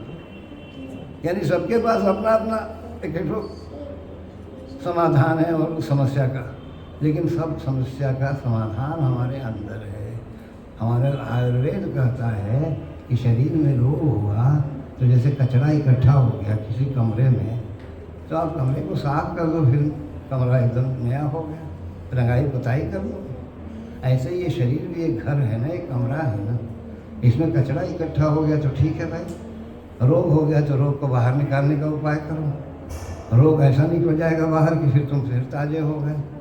फिर तुम्हारा शरीर नया हो गया, घबराने की क्या बात है? घबराने की कोई बात नहीं। और रोग भी क्यों है? हमारे असंयम के कारण रोग है बहुत सारा। संयम में आ जाएंगे तो रोग भी कम हो जाएगा। सब हमारा पैदा किया हुआ समस्या है जीवन में। कोई ग्रह, अरे यार जब आदमी भगवान को वश में करने की ताकत रखता है तो ग्रह नक्षत्र क्या करेंगे आदमी का? हमको अपने स्वत्व का ज्ञान नहीं है, हमारे अंदर क्या है ये हम समझ ही नहीं पा रहे हैं। हम दूसरे का आकलन करते रहते हैं, अपना आकलन नहीं करते हैं। और हो क्या रहा है, जो हमको दिखाई देता है एक दूसरे में कमी दिखाई देती है, जिसके कारण संबंध में मधुरता नहीं आ पाती है कि नहीं है? मैं आप में कमी देखूं, आप मुझ में कमी देखिए, तो हमारे संबंध कभी मधुर होंगे? कभी मधुर नहीं होंगे। तो हम लोग क्या कर रहे हैं, एक दूसरे में कमियों को देख रहे हैं। तो हमको क्या करना है, एक दूसरे में कमी को देखना। कैसे, क्यों कमी देख रहे हैं? वो कमी क्या एक दूसरे में है? तो ये दिखाई देता है कि जो कमी हम अपने अंदर दूसरे में है वो हमारे अंदर है। वो हमारे अंदर कमी नहीं हुआ तो दूसरे में नहीं दिखेगा। हर व्यक्ति एक दूसरे का आईना है। मुझ में अच्छाई होगी तो आप में अच्छाई मुझे दिखेगी, मुझ में अगर कमी होगी तो आप में कमी दिखाई देगी हमको। तभी जैसे आईने में हम चेहरा देख रहे हैं तो दाग हमारे चेहरे पर है, हम चेहरे को नहीं पूछ रहे हैं, आईने को पूछ रहे हैं। आईने को ठीक करना चाहते हैं। आईने को पूछने से हमारे चेहरे का दाग थोड़ी जाएगा। हमको पत्नी में दाग दिख रहा है, वो दाग हमारे अंदर है। अन्ना हो तो उसमें ना दिखे। हम पत्नी को ठीक कर रहे हैं, पत्नी को साफ कर रहे हैं, अपने चेहरे को नहीं साफ कर रहे हैं। हम अपने को साफ करें तो उसमें दिखना बंद हो जाए। हम सब लोग एक दूसरे के आईना है। जो कुछ हमको दूसरे में दिख रहा है उसका ओरिजिन, जो बीज है, सीड है, वो हमारे अंदर है। अगर हम अपने को रिफॉर्म करने में लगें, देखिए हर किसी को सुधरने का अवसर है। सुधारने का ताकत किसी के पास नहीं है, किसी को भी। भगवान ही नहीं सुधार पा रहे तो हम आप क्या किसी को सुधारेंगे? ये भी जो कार्यक्रम है ये सुधारने का नहीं है, ये सुधरने का कार्यक्रम है। गीता में हमको सुधरने का भगवान ने ज्ञान दिया है। अगर उस ज्ञान को लेके हम चलेंगे तो हम सुधर जाए। मैं बहुत समय तक प्रयास करता रहा अपनी पत्नी को ठीक करने का। आपको प्रैक्टिकल बता रहा हूँ। जितना मैं कभी बौद्धिक संवाद होता, वो हृदय वाली थी, हम बुद्धि वाले, तो बुद्धि और हृदय में टकराव होता था, वो संवाद हो ही नहीं पाता था। हम सोचे कि इसको जरा बुद्धि से जागृत करें, लेकिन वो जागने को तैयार नहीं। और मैं देखा कि अरे बाप रे बाप, ये तो मेरी हालत ख़राब हो रही है इसको सुधारने में। तो मैंने सुधारना बंद कर दिया। हमको कहा कि ये बड़ा गलत काम मैं कर रहा हूँ, ये गीता ने मुझे बताया। और जब मैंने इसको बंद किया सुधारना और अपने को ठीक रखने में लग गया, तो मैं जैसे जैसे अपने को ठीक रखने लगा, देखा कि वो अपने आप ही ठीक हो रही है। हम जितना ठीक होते जाएंगे, हमारे चारों ओर का वातावरण भी उसी मात्रा में ठीक होने लगेगा। वो ऑरा बनता है एक पॉजिटिव एनर्जी का ऑरा बनता है, एक नेगेटिव एनर्जी का ऑरा बनता है। उस ऑरा में क्या होता है, वो एक दूसरे को इन्फ्लुएंस करता है। अगर हमारे अंदर से नेगेटिव एनर्जी वाइब्रेट होगी तो आपको जाके प्रभावित करेगी, आपका नेगेटिव एनर्जी हमको प्रभावित, उसी से संबंध में गड़बड़ी आ रही है। हमारे अंदर पॉजिटिव एनर्जी भी है, हम उसको वाइब्रेट नहीं कर पा रहे हैं। अगर उसको वाइब्रेट करने लग जाएं तो संबंध रात के 12 बजे ठीक हो जाए। जो हम एक दूसरे की बात सुनना नहीं चाहते, एक दूसरे को देखना नहीं चाहते, वो एक दूसरे देखिए यही अंतर भी होते, एक दूसरे से बिछड़ना नहीं चाहे। प्रेम और मोह में यही अंतर है। जब मोह जनित संबंध होगा किसी के साथ भी, तो वो दूरियां बढ़ती जाएंगी समय के साथ। और प्रेम जनित संबंध होगा तो एकाकार होते जाएंगे। प्रेम में बिछड़ना असह्य होता है, मोह में साथ रहना मुश्किल होता है। जिससे भी हमको मोह होगा उसके साथ रहने में मुश्किल आएगी, जिससे प्रेम हो जाएगा उससे अलग होने में मुश्किल आएगी। जिससे प्रेम होगा उसमें दोष नहीं दिखेगा, जिससे मोह होगा उसमें गुण नहीं दिखेगा। ये मोह जो है गुण देखने नहीं देता है, वो दोष देखता है, वो बुद्धि से मोह होता है। अर्जुन ने कहा बुद्धि मोह यसीम, मेरी बुद्धि मोहित हो रही। ये मोह प्रॉब्लम बुद्धि का है। हम सब की बुद्धि मोहित हो गई, अपने अपने विचारों से मोहित हो, मेरे विचार हैं, मेरे विचार। ये पहले त्यागना होगा। अगर इसको हम लोग त्याग सकें, विचारों से छुटकारा दिलाया भगवान ने अर्जुन को। वो निगेटिव विचार जो थे उसके, सब नकारात्मक, उससे उसको छुटकारा दिलवाया कि तुम जैसे देख रहे हो युद्ध को, वैसा वो युद्ध नहीं है। अगर तुम युद्ध नहीं करोगे तो पाप लगेगा तुमको, तुम्हारा आइडेंटिटी समाप्त हो जाएगा। तुम योद्धा के रूप में आइडेंटिफाई हो रहे हो। तुमको कोई नहीं कहेगा कि तुम साधु हो गए, अहिंसक हो गए, इसलिए युद्ध छोड़ दिए। लोग कहेंगे कायर है इसलिए युद्ध छोड़ के भाग गया। तुम्हारी आइडेंटिटी एक कायर के रूप में होगी। और हम लोगों का भी जीवन क्या है, क्राइसिस ऑफ आइडेंटिटी है। हम अपने अपने पेशे में एक अपनी आइडेंटिटी है ना, परिवार में एक हमारी माँ है, पिता है, ये एक आइडेंटिटी है। ये कोई शरीर नहीं, माँ पिता नहीं है, ये हमारी आइडेंटिटी है, हमारी पहचान है परिवार। उस पहचान की एक गरिमा है, एक बहू की गरिमा है, एक बेटे की गरिमा है, एक बेटी की, हर किसी का एक ऑनर है ना उस पद का। उसको हम बचा नहीं पा रहे हैं। वो आज बच जाए तो मामला बहुत सुधर जाए।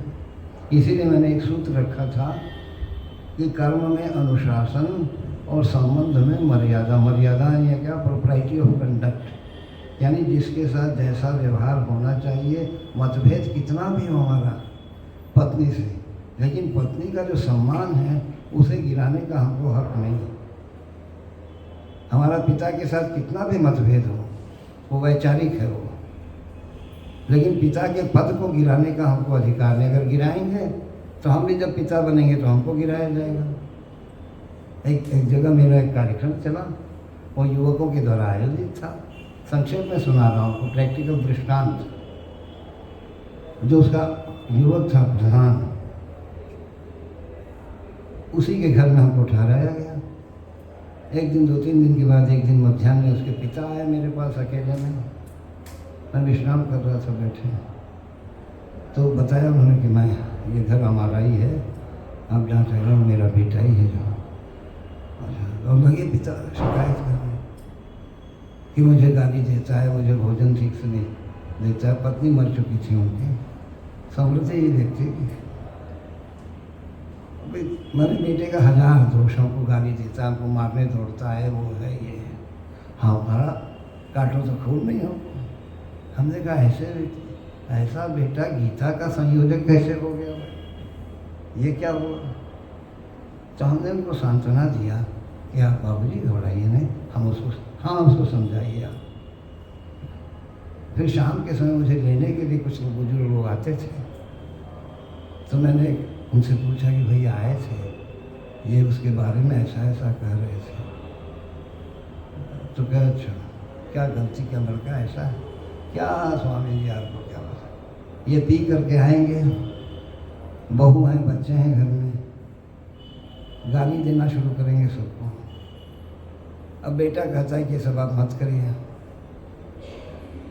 जब गुजरता है सिर पर से पानी तो वो भी जवान है, रिएक्ट होकर कुछ बोलता है। देखिए हमको अपना दोष नहीं दिख रहा है, वो कहाँ से रिएक्शन हो रहा है ये हमको नहीं समझ में आ रहा है। फिर उन्होंने कहा कि ये तो मारने दौड़ता। कहा मारना कह रहे हैं आप? इस व्यक्ति ने जो शिकायत कर रहा है आपसे, वो बिजली विभाग से रिटायर किए थे, अच्छी पेंशन मिल रही थी, पैसे की कोई कमी थी नहीं, कोई पीना उड़ाना है, अय्याशी है। इन्होंने तो अपने पिता को मार के घर से निकाल दिया था, दूसरे के दरवाजे पर वो जा कर के प्राण को त्यागे। ये तो अभी बेटा इनके साथ कुछ नहीं कर रहा है। देखिए कैसे एक्शन रिएक्शन के चेन में सब चल रहा है। जो हम किए रहेंगे वही हमको लौट के आएगा। इसीलिए करने में बहुत सावधान रहिए, चाहे कर्म हो चाहे व्यवहार हो, सब में एक सावधानी पूर्वक जीना गीता सिखाती है। अलर्ट होकर, अवेयर होकर के जीना। अवेयर होकर के हम जीने लग जाएं तो हमारी बहुत सी समस्याओं का समाधान हो। हमसे किसी के साथ दुर्व्यवहार न हो। माता पिता पत्नी पति ये सब एक एक पोजीशन से, एक एक पद हैं, ये सब शरीर नहीं है। हम लोग इसको शरीर समझ के ट्रीट कर रहे हैं। उस पद की तो गरिमा बनाए रखिए। अब सोचिए राम जी वनवास से आए तो सबसे पहले कैकेयी से मिलने गए। क्यों गए? कैकेयी ने कोई उनका हित किया था? कैकेयी ने तो उनको वन को भेजा था, और उनसे क्यों मिलने गए सबसे पहले? ये बहुत सोचने की बात है ना। क्या है? इसलिए मिलने गए कि बचपन में बाल्यकाल में 18 घंटे प्रभु श्री राम कैकेयी के महल में रहते थे। कौशल्या जी को देखने को नहीं मिलते थे राम कहाँ हैं। वही उपटन लगाना, नहलाना, बढ़िया बढ़िया भोजन कराना, सारे अयोध्या में प्रसिद्ध था कि कैकेयी प्रभु श्री राम को सबसे ज़्यादा चाहती। प्रभु श्री राम को वही याद रहा, बचपन का जो सुख मिला उनसे माँ से, वही याद रहा। और इसीलिए पहले गए मिलने कि बड़ी दुखी होंगी, बेटा भी गद्दी पर बैठा नहीं जो इनकी चाह थी। ये मेरी माँ बहुत दुखी होगी इस वजह से कि मैं हूँ, आप घबराइए नहीं, कोई दिक्कत तो नहीं। वो कैकेयी की इतनी शर्मिंदा हुई होंगी, सोचिए आप। और जब इतनी विदुषी महिलाओं की बुद्धि बिगड़ सकती है तो हम लोग तो कलयुग के प्राणी हैं। हम लोग की बुद्धि बिगड़ जाए थोड़ी देर के लिए तो आश्चर्य क्या है उसमें? लेकिन बनने की संभावना, कितना भी बिगड़े हुआ व्यक्ति अगर बनना चाहेगा तो उसको कोई रोक नहीं सकता। इसी में वो कहावत बना, सुबह का भूला हुआ शाम को वापस आ जाए तो उसे भूला हुआ नहीं कहते। ये कहावत कैसे आई? जो भूले हुए लोग हैं वो अगर संभल गए, संभलने का भी क्या है, कुछ बुद्धिमान लोग होते हैं जो दूसरे को ठोकर खाते हुए देख के संभल जाते हैं, कुछ सामान्य बुद्धि के होते हैं और देख के ठोकर खा के संभल जाते हैं, और कुछ लोग ऐसे होते हैं जो ठोकर खाते रहते हैं, संभलते नहीं। क्यों? क्योंकि उनको लगता है किसी ने मुझे धक्का दे के गिरा दिया, मेरे पड़ोसी ने मुझे गिरा दिया। ऐसे यानी दूसरे को समझते हैं कि वो कोई गिरा रहा है, अपने अंधेपन को नहीं देख रहे कि मैं ठोकर खाया हूँ, मैं गिरा। ये सोच जब बन जाती है तो यही मूर्खतापूर्ण सोच। अभी दुर्योधन अगर नीतिज्ञ होता, सोचिए आप, 5 गांव लेकर के सारा राज्य भोगता रहता, क्या दिक्कत थी? अगर शठ होता तो शठ सुधनाई सत्संगति पाई। विदुर ने, सबने तो समझाया उसको कि तुम गलत कर रहे हो, किसी ने तो ये नहीं कहा कि तुम सही कर रहे हो, सबने कहा गलत कर रहे हो। उसकी बुद्धि ठीक हो जाती, लेकिन वो शठ भी नहीं था, वो नीतिज्ञ भी नहीं था। वो था क्या? मूर्ख हृदय न चेत, जो गुरु मिला गिरन चिसो। हम लोगों को भी शठ बन जाए थोड़ी देर के लिए, सत्संग मिलेगा तो ठीक हो जाएंगे, लेकिन मूर्ख न बने। मूर्ख बनने वाले के लिए कोई औषधि नहीं है। भरतमुनि ने कह दिया नीति शतक में, मूर्खस्य नास्ति औषधम, यानी वह हम ऐसे ही हैं, ये मूर्खता है। हम नहीं बदलेंगे अपने को, यानी अपनी गलती समझ में भी आ रही तो हम नहीं बदलेंगे, हम गलती ही करेंगे। ये जो जिद है हमारे मनुष्य को, इसलिए अनस्पेक्युलेटिव कोई प्राणी संसार में है तो मनुष्य है। मनुष्य को कोई बता नहीं सकता है कि इस संदर्भ में क्या व्यवहार करेगा, किसी समय कुछ भी पागल की तरह कर सकता है। ये उसकी आज़ादी का दुरुपयोग है। हमको जो आज़ादी मिली है हम लोग सनक जाते हैं, सनकी जैसे व्यवहार करने में।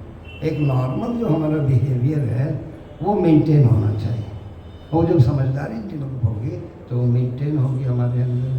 तो अभी हम लोग को क्या करना है, अपने संबंधों के बीच में विचारों की जो बहस का जो है उसमें बुद्धि को तो बाहर छोड़ के आइए ना, घर के अंदर बहुत सुकून मिलेगा। दिमाग को हर जगह साथ में लेके मत चलिए, दिल को साथ में लेके चलिए। दिल लड़ना नहीं जानता और दिमाग मिल के जीना नहीं जानता, दोनों का अपना अपना स्वभाव है। हम लोग दिमाग से परिवार में आ जाते हैं और दिमाग मिलने नहीं देता एक दूसरे से। हम लोग दिल लगाए ना थोड़ा सा, एक दूसरे का दिल से प्रेम जो होता है हृदय का संबंध है, और मोह जो है बुद्धि का टकराव है। इसको स्पष्ट रूप से आप लोग देख लीजिए, बुद्धि टकरा रही है तो मोह में है। अगर हृदय से जुड़े हैं तो वहाँ क्या होता है, वहाँ टकराव के लिए जगह नहीं है। हाँ, आप जो बोलेंगे वो हम सुनेंगे, हम जो बोलेंगे आप सुनेंगे। वो हाँ हाँ बोला, हाँ भाई ठीक है, हाँ भाई ठीक। हम एक दूसरे के समर्थन में कुछ पत्नियों की आदत रहती है, पति कुछ बोले नहीं जी ऐसा नहीं है जी, और कुछ पतियों की आदत है, पत्नी को अरे तुम नहीं जान रही हो तो ऐसा नहीं है, ऐसे ये सब सपोर्टिव होना चाहिए ना एक दूसरे का। हम लोग सपोर्टिव होंगे तो हम मधुर हो। हम लोग तो सपोर्टिव हो नहीं पा रहे हैं क्योंकि अपना विचार को लेके बैठ गए हैं ना कैद खाने में। जो कैद खाने में है वो आज़ाद नहीं होता है। हम अपने अपने विचारों के कैद में पड़े हुए हैं ना, जहाँ हमारे विचार के विरुद्ध कुछ हो हम हर्ट में ऑफेंडेड फील करते हैं। भाई विचार तो साधन है भैया, साध्य नहीं न है। कितना भी अच्छा विचार हो उसके माध्यम से जीवन को जीने की समझ मिलनी चाहिए ना उस विचार से, चाहे महावीर के हों, शंकराचार्य जी के हों, कृष्ण जी के हों, किसी के भी विचार हों। उन विचारों को पकड़ के बैठने से थोड़ी हमारा उद्धार होगा। विचारों को पकड़ने से कुछ नहीं होगा। विचारों को पकड़ के समझदारी डेवलप होनी चाहिए। ज़िंदगी को जीने की एक समझदारी है, वो समझदारी अगर हमारे अंदर, गीता वही करती है। और एक देखिए, मैं परमादरणीय डॉक्टर निर्मल जैन जी का, उनके परिवार का हृदय से आभार व्यक्त करता हूँ कि उन्होंने अवसर दिया है। लेकिन ये सब मामला जो है एक बार में फरियाने वाला नहीं है, क्योंकि थोड़ा सा खुरच दिया है हमने, थोड़ा खुरच दिया है, अभी पॉलिश करना बाकी है। अभी पॉलिश बाद में होगा और आप लोग अपने से भी पॉलिश कर सकते हैं। हमने थोड़ा समस्या को खुरच करके बाहर किया है, अब पॉलिश करना आपके हाथ में है। फिर हमारी सेवाएं जब तक मैं काशी में रहता हूँ आप लोगों को सदैव उपलब्ध है। और हम विशेष रूप से हमारे सतीश जी का भी क्वेश्चन आंसर आप करेंगे। हम ज़्यादा समय हमने ज़्यादा ले लिया है ना, क्यों ज़्यादा समय ले लिया सर? अच्छा, क्योंकि कोई भी अच्छा से अच्छा भोजन हो, अगर बहुत ज़्यादा हो जाए तो बदहज भी कर देता है। पता नहीं चला। गुरुजी आपने समय दिया है। गीता से हम पर्सनली मैं बिल्कुल भी कांटेक्ट नहीं है या मैंने कभी पढ़ा नहीं है। आप ये बताएं, जो आप विचार बता रहे हैं ये गीता में लिखा है उसको हमें सुना रहे हैं या उससे इंस्पायर होकर आप उसका रास्ता बताते हैं? क्या आपका कहना क्या है सतीश जी? इधर आगे आपने जो विचार रखे हम लोग के सामने, जी। तरीके बताए, ये क्या गीता में ऐसा लिखा है आपने उसको पढ़ के हमें सुना दिया या आपने उसको ट्रांसलेट करके आज की वर्तमान की स्थिति में हमें समझाया? ये तो एक क्वेश्चन है। दूसरा ये जो इसमें आप अंत में पहुँचे, जो पति पत्नी के बीच में प्रॉब्लम्स या जो भी चीज़ें आप जिस तरह से भी इंटरप्रेट करें, हम अपनी पत्नी के संग अगर 20 किलोमीटर दूर तक जाएंगे तो शायद आज की स्थिति में 10 मिनट भी बात नहीं होती है। आई डोंट नो सबके संग ऐसा है कि नहीं है, तो उसका क्या रास्ता है ये बताइए।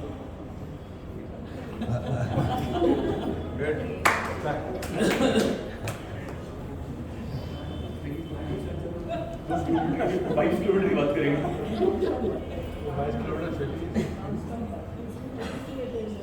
आप लोग जो एकदम पीछे बैठे हैं वो कृपया आगे आ जाएं, यहाँ कुर्सियाँ खाली हैं, कृपया आगे आवें। जरूरी चीज़ है। आप लोग देरी से आए हैं लेकिन दुरुस्त आए हैं। शास्त्री हाँ बोलिए। इसके बारे में एक बात बताना चाहती हूँ। इन्होंने जो प्रश्न कहा ना कि मैं पत्नी के साथ 20 किलोमीटर चलूँ 10 मिनट भी बात नहीं होती, बट ये अगर अपने फ्रेंड के साथ चलेंगे तो नॉन स्टॉप बात करेंगे, चुप नहीं रहेंगे। बात करेंगे तो आपने पहले समझने की बात है, अपने दोस्तों के साथ नॉन स्टॉप बात करेंगे पर अपनी पत्नी के साथ 10 मिनट भी बात उन नहीं कर पाते। तो इसका मतलब क्या है? मतलब ये तो समझने वाली बात है ना, क्यों ऐसा है कि पत्नी को इतना इम्पोर्टेंट नहीं समझते पर दोस्तों को ज्यादा इम्पोर्टेंट समझते हैं। शास्त्री जी हमको कुछ बोलना है।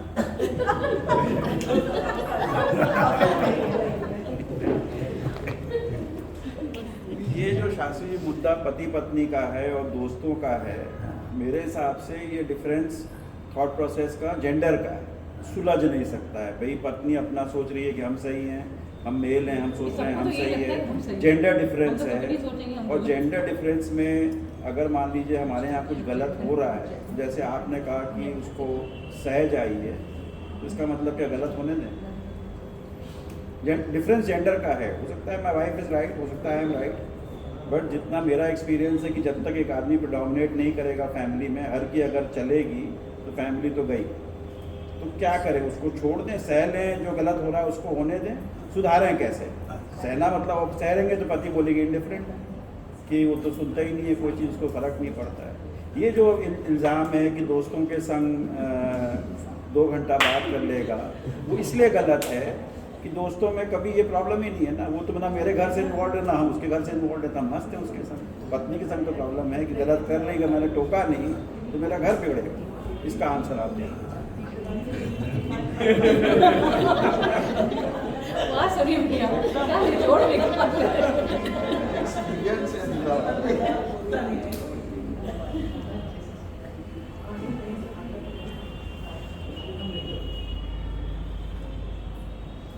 हमारा अपने एक्सपीरियंस क्या है, अपने 2 बातें। पहली बात तो इन्होंने, आपका शुभ नाम? प्रदीप। प्रवीण प्रवीण जी, प्रवीण दोनों जी। हम लोग दोनों का एक ही नाम है, इनका नाम भी प्रवीण है। अच्छा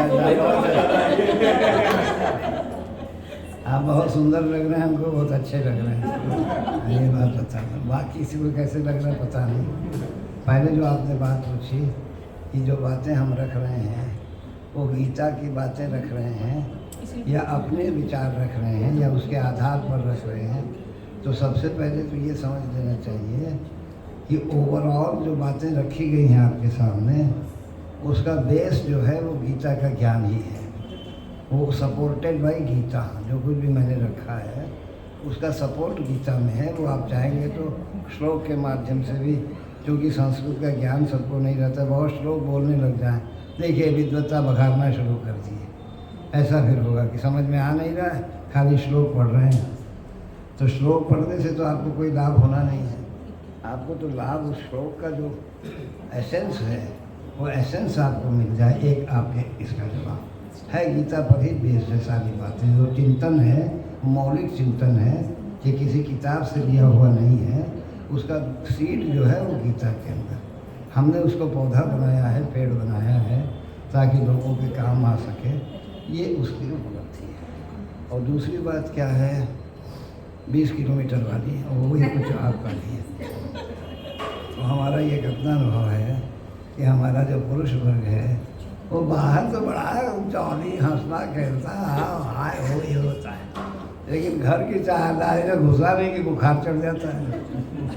तो ये सब घर पे आ गए तो क्यों आपको बुखार चढ़ गया? आप बाहर तो बड़ा हंस खेल रहे थे, हाय हल्ला कर रहे थे, अब घर में आ गए तो बुखार चढ़ गया। ये क्यों हो रहा है भाई? आप कह रहे हैं जेंडर आपस के संबंध के मधुरता का अभाव है बंधुओं। जेंडर क्या, हम ऐसे ऐसे परिवार में जी गए हैं, देखें जहाँ पति पत्नी में इतना बढ़िया संबंध है, इतना कोई बहुत बहस नहीं हो रही है, लेकिन अंडरस्टैंडिंग अच्छा डेवलप है।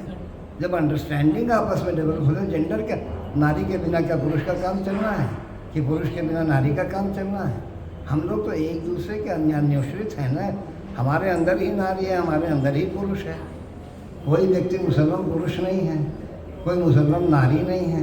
नारी में भी कुछ पुरुषोचित गुण होते हैं और पुरुषों में भी कुछ नारोचित गुण होते हैं। प्रकृति और पुरुष के मिलन से न सब बना हुआ है। न नारी अकेली है अपने में, न पुरुष अकेला है अपने में। इनको अलग तो किया जा नहीं सकता। तो जेंडर प्रॉब्लम आपका कहना ठीक है, आधुनिक सोच के अनुसार हो सकता है। और दूसरी बात क्या हो रही है कि जब से ये समस्या तब से पैदा हो रही है, भाई आपको कन्विंस करना होगा ना। आप खाली कह दो कि गड़बड़ी हो रही है और पत्नी समझ रही गड़बड़ी नहीं हो रही है, तो आप पूरी बैठ करके जब संवाद करिएगा शांति के साथ, इम्पोज नहीं करिएगा और अंडरस्टैंड करने का एक दूसरे का विचार, एक दूसरे की भावनाएं, एक दूसरे की इच्छाएं, इनको समझना, इनको आदर देना, ये जब तक नहीं होगा बंधुओं, तो जेंडर क्या करेगा भाई? नारी भी हमेशा पुरुष के साथ रही है, पुरुष भी नारी के साथ रहा है। और उसमें अंतर इस समय इसलिए ज़्यादा आ रहा है क्योंकि हमारा जो मातृ वर्ग है वो 1-2 पीढ़ी पहले इतना वाचाल नहीं था, वाचाल मैंने समझ रहे हैं ना, इतना बोलता नहीं था।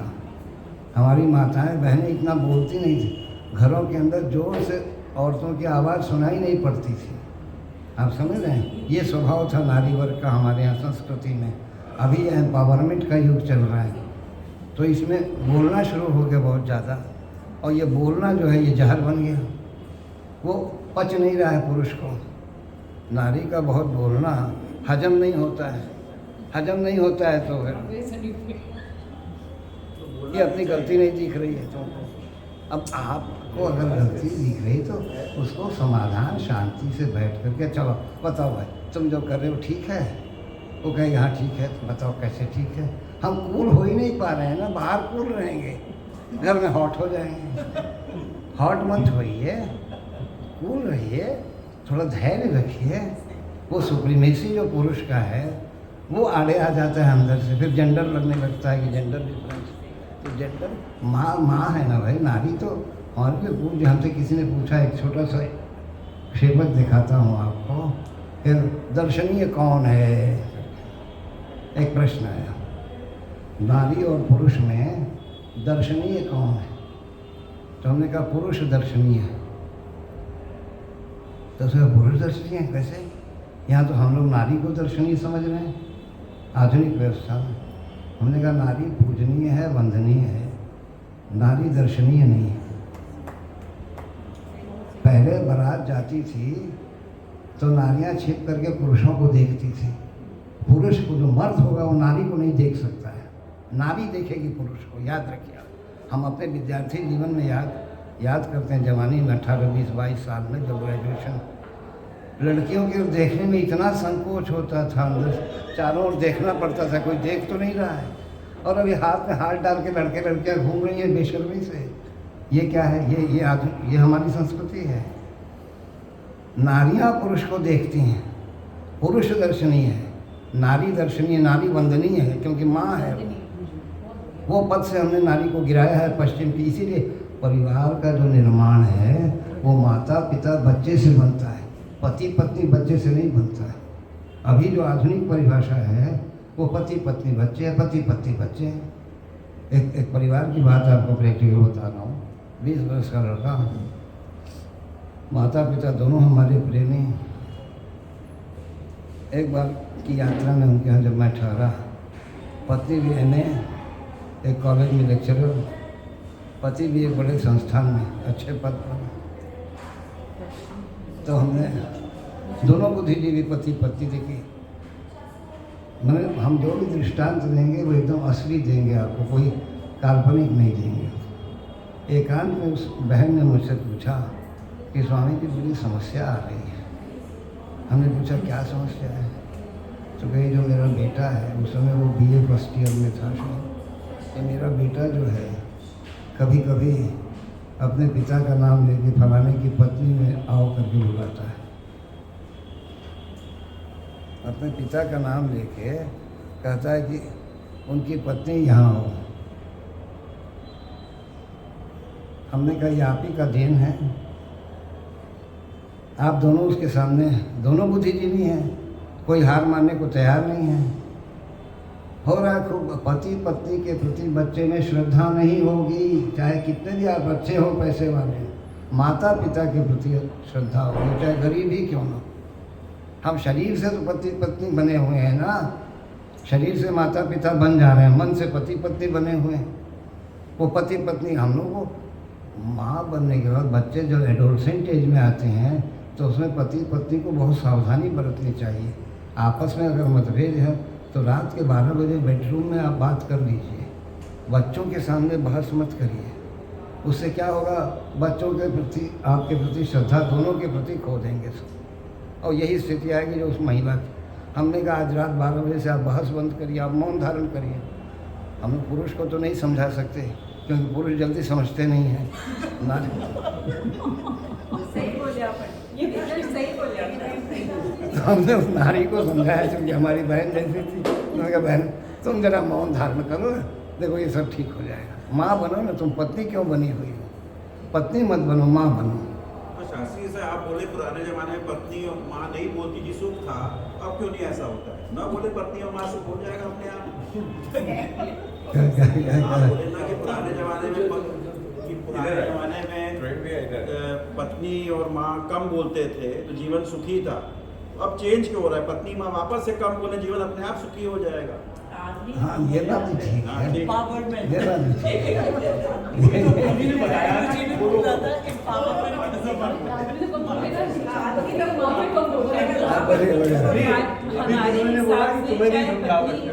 जेंडर की कोई बात ही नहीं। हमारे हिसाब से हर इंसान को दूसरे इंसान में भगवान दिखना चाहिए। जब आप दूसरे व्यक्ति में भगवान देखेंगे तो आप अपने आप मधुरता दिखाएंगे। आप भगवान की तरफ गलत ढंग से तो बात नहीं करेंगे ना। अगर पत्नी जो है अपने हस्बैंड को भगवान उनके मन में सोचे कि हम भगवान से बात कर रहे हैं तो आप श्रद्धा से कायदे से बात करेंगे। सिमिलरली हस्बैंड अगर अपनी वाइफ, चाहे हस्बैंड वाइफ हो, चाहे हस्बैंड मतलब बेटा बेटी, कोई भी रिश्ता, मैं हस्बैंड वाइफ नहीं बोल रही, कोई भी रिश्ता हो, अगर जिससे हम संबोधन कर रहे हैं उसमें अगर हम भगवान डिविनिटी देखें कि वो इंसान डिवाइन है तो हम कभी गलत उसे करेंगे ही नहीं ना। हम क्यों ये जो पति पत्नी बेटा बेटी, क्यों हम ये सब ये तो these are man made thoughts है। तो डिविनिटी समझ में नहीं आ रहा, शालिनी तुम्हें हमको ठीक से समझ में नहीं आ रहा। हाँ, बहुत ऊंचाई की बात कर रही है, लगता है हमारे ऊपर से निकल रहा है। शास्त्री जी हम ये कह रहे हैं कि चाहे कोई भी रिश्ता हो, चाहे पति पत्नी हो, बेटा बेटी हो, भाई बहन, कोई भी रिश्ता हो, चाहे एक नौकर और एक मालिक का भी रिश्ता हो, हम ये सोचते हैं अगर हम दूसरे जिसको हम दूसरा समझ रहे हैं उसमें अगर हम भगवान देखें, डिविनिटी देखें कि वो इंसान एक भगवान का स्वरूप है, चाहे वो गलत हमारे हिसाब से गलत कर रहा हो, गलत बोल रहा हो, लेकिन अगर उसमें हम भगवान का स्वरूप देखें तो हम उसे कभी गलत भाषा ही नहीं बोलेंगे, मतलब ना गलत विचार रखेंगे। बहुत दिव्य विचार हैं आप। और पता नहीं मेरे विचार वैसे this is my thinking। नहीं, ठीक है, ऐसा आपका रखना चाहिए शादी में। बहुत उन्नत विचार है आपका। यहाँ आदमी फिर तो कोई झगड़ा फिर क्यों करेंगे? जब हम भगवान से तो झगड़ा करेंगे नहीं ना। अगर हम दूसरे इंसान में भगवान देख रहे हैं वाह वाह तो हम झगड़ा क्यों करेंगे? वाह, बहुत सुंदर। बैठा है। गुरु जी ये क्या नाम हुआ बहन जी आपका? शालिनी शालिनी चंद्रा। शालिनी चंद्रा जी, जय हो आपकी। बुद्धि और अहम को कैसे वो करे? हाँ, बुद्धि और अहम हम बुद्धि और अहम जो है उसका तारतम्य कैसे बैठा हुआ कि वो सही हो जाए? बुद्धि को साधन समझ लें, सीढ़ी समझ लें, उसको पकड़े नहीं। मेरे विचार भी जो विचार के साथ है, विचार है, वो चूँकि मेरे मुंह से निकल रहा है, मेरी बुद्धि से निकल रहा है तो ठीक है, लेकिन उसका हम लोग लक्ष्य को तैयार करें। जैसे हम और आप बहस कर रहे हैं मान लीजिए अभी, तो हम लोग के बहस का एक एम होना चाहिए। वो एम जब खो जाता है तो हम लोग अपने अपने विचार को ही समाधान समझने लगते हैं। समाधान ऊपर है, विचार यहाँ नीचे है, हमारा आपका समाधान हो। उस समाधान के लिए हम आप चर्चा करते हैं, संवाद। अभी संवाद के बीच में जो ईगो के साथ विचार का ये आ जाता है, तो हम अपने विचार को समझने ठीक है समाधान है, आप अपने विचार को समझने समाधान, वास्तव में ना आपका विचार समाधान है ना मेरा। वो तभी सही समाधान तब हमको मिलेगा जब वो विचार के साथ अहम को हम हटाएं, यानी अलग करें उससे और अपने को न्यूट्रल रखें। जो हम लोग को विचार के साथ ईगो जाके जुड़ता है और ईगो वो कट जाता है मान लीजिए, तो हर्ट फील करते हैं। तो विचार हमारी आइडेंटिटी नहीं ना है, जो समाधान है वो हमारी आइडेंटिटी। जैसे डॉक्टरी हमने पढ़ा, तर्क हुआ, उसमें पढ़ा हमने सारी चीज़ों, लेकिन जो आइडेंटिटी बनी, जो हम समाधान दे रहे हैं मरीज को, वो हमारी आइडेंटिटी। जो सीखने की प्रक्रिया थी हमारी, वो आइडेंटिटी नहीं। तो ऐसे ही समाधान ही हमारी आइडेंटिटी होनी चाहिए, तब एक मत हो जाएंगे, है कि नहीं है? ये मुख्य बात है। अच्छा, दूसरा भी बहन जी ने जो बात रखी हो गया ना कहीं ना। अच्छा, गुरु जी पति पत्नी दोनों का मत अलाउ करिए कि ये तो पति बोले ये पत्नी बोले। आपने जैसे आप कॉन्ट्रडिक्ट नहीं कर रहे हैं। आपने बोला कि एक स्त्री और पुरुष दोनों एक दूसरे के साथ ही हो सकते हैं, अलग नहीं है, अधूरे। मगर एक पुरुष का स्त्री के बगैर चल सकता है, मगर एक स्त्री का पुरुष के बगैर नहीं चल सकता। देखिए अब ये गुरुजी इग्नोर कर रहे हैं, उनके क्वेश्चन कोई सुन ही नहीं रहे हैं। तो कैसे हो? एक स्त्री पहले पुरुष के बगैर जीवन नहीं, उन्होंने बोल दिया, मगर एक पुरुष के लिए क्यों बोल रही जीवन बहुत आसान है बिना स्त्री के, और स्त्री ये होते हुए भी बिना स्त्री के लिए उसके लिए जीवन बहुत आसान है, मगर स्त्री के लिए नहीं होता। क्लियर नहीं हो रहा है। आपने जैसे बोला कि ये बताइए ना। आपने बोला स्त्री और पुरुष हाँ, अलग नहीं हो अलग नहीं हो सकते, मगर प्रैक्टिकल लाइफ में आज के जो है एक स्त्री पुरुष के बगैर नहीं जी सकती, मगर एक पुरुष स्त्री के बगैर आराम से अपनी ज़िंदगी जी सकता है, और साथ में रहते हुए भी पुरुष स्त्री के बगैर जी सकता है, मगर स्त्री के लिए बहुत डिफिकल्ट है। ठीक है। इसके लिए आप हाँ,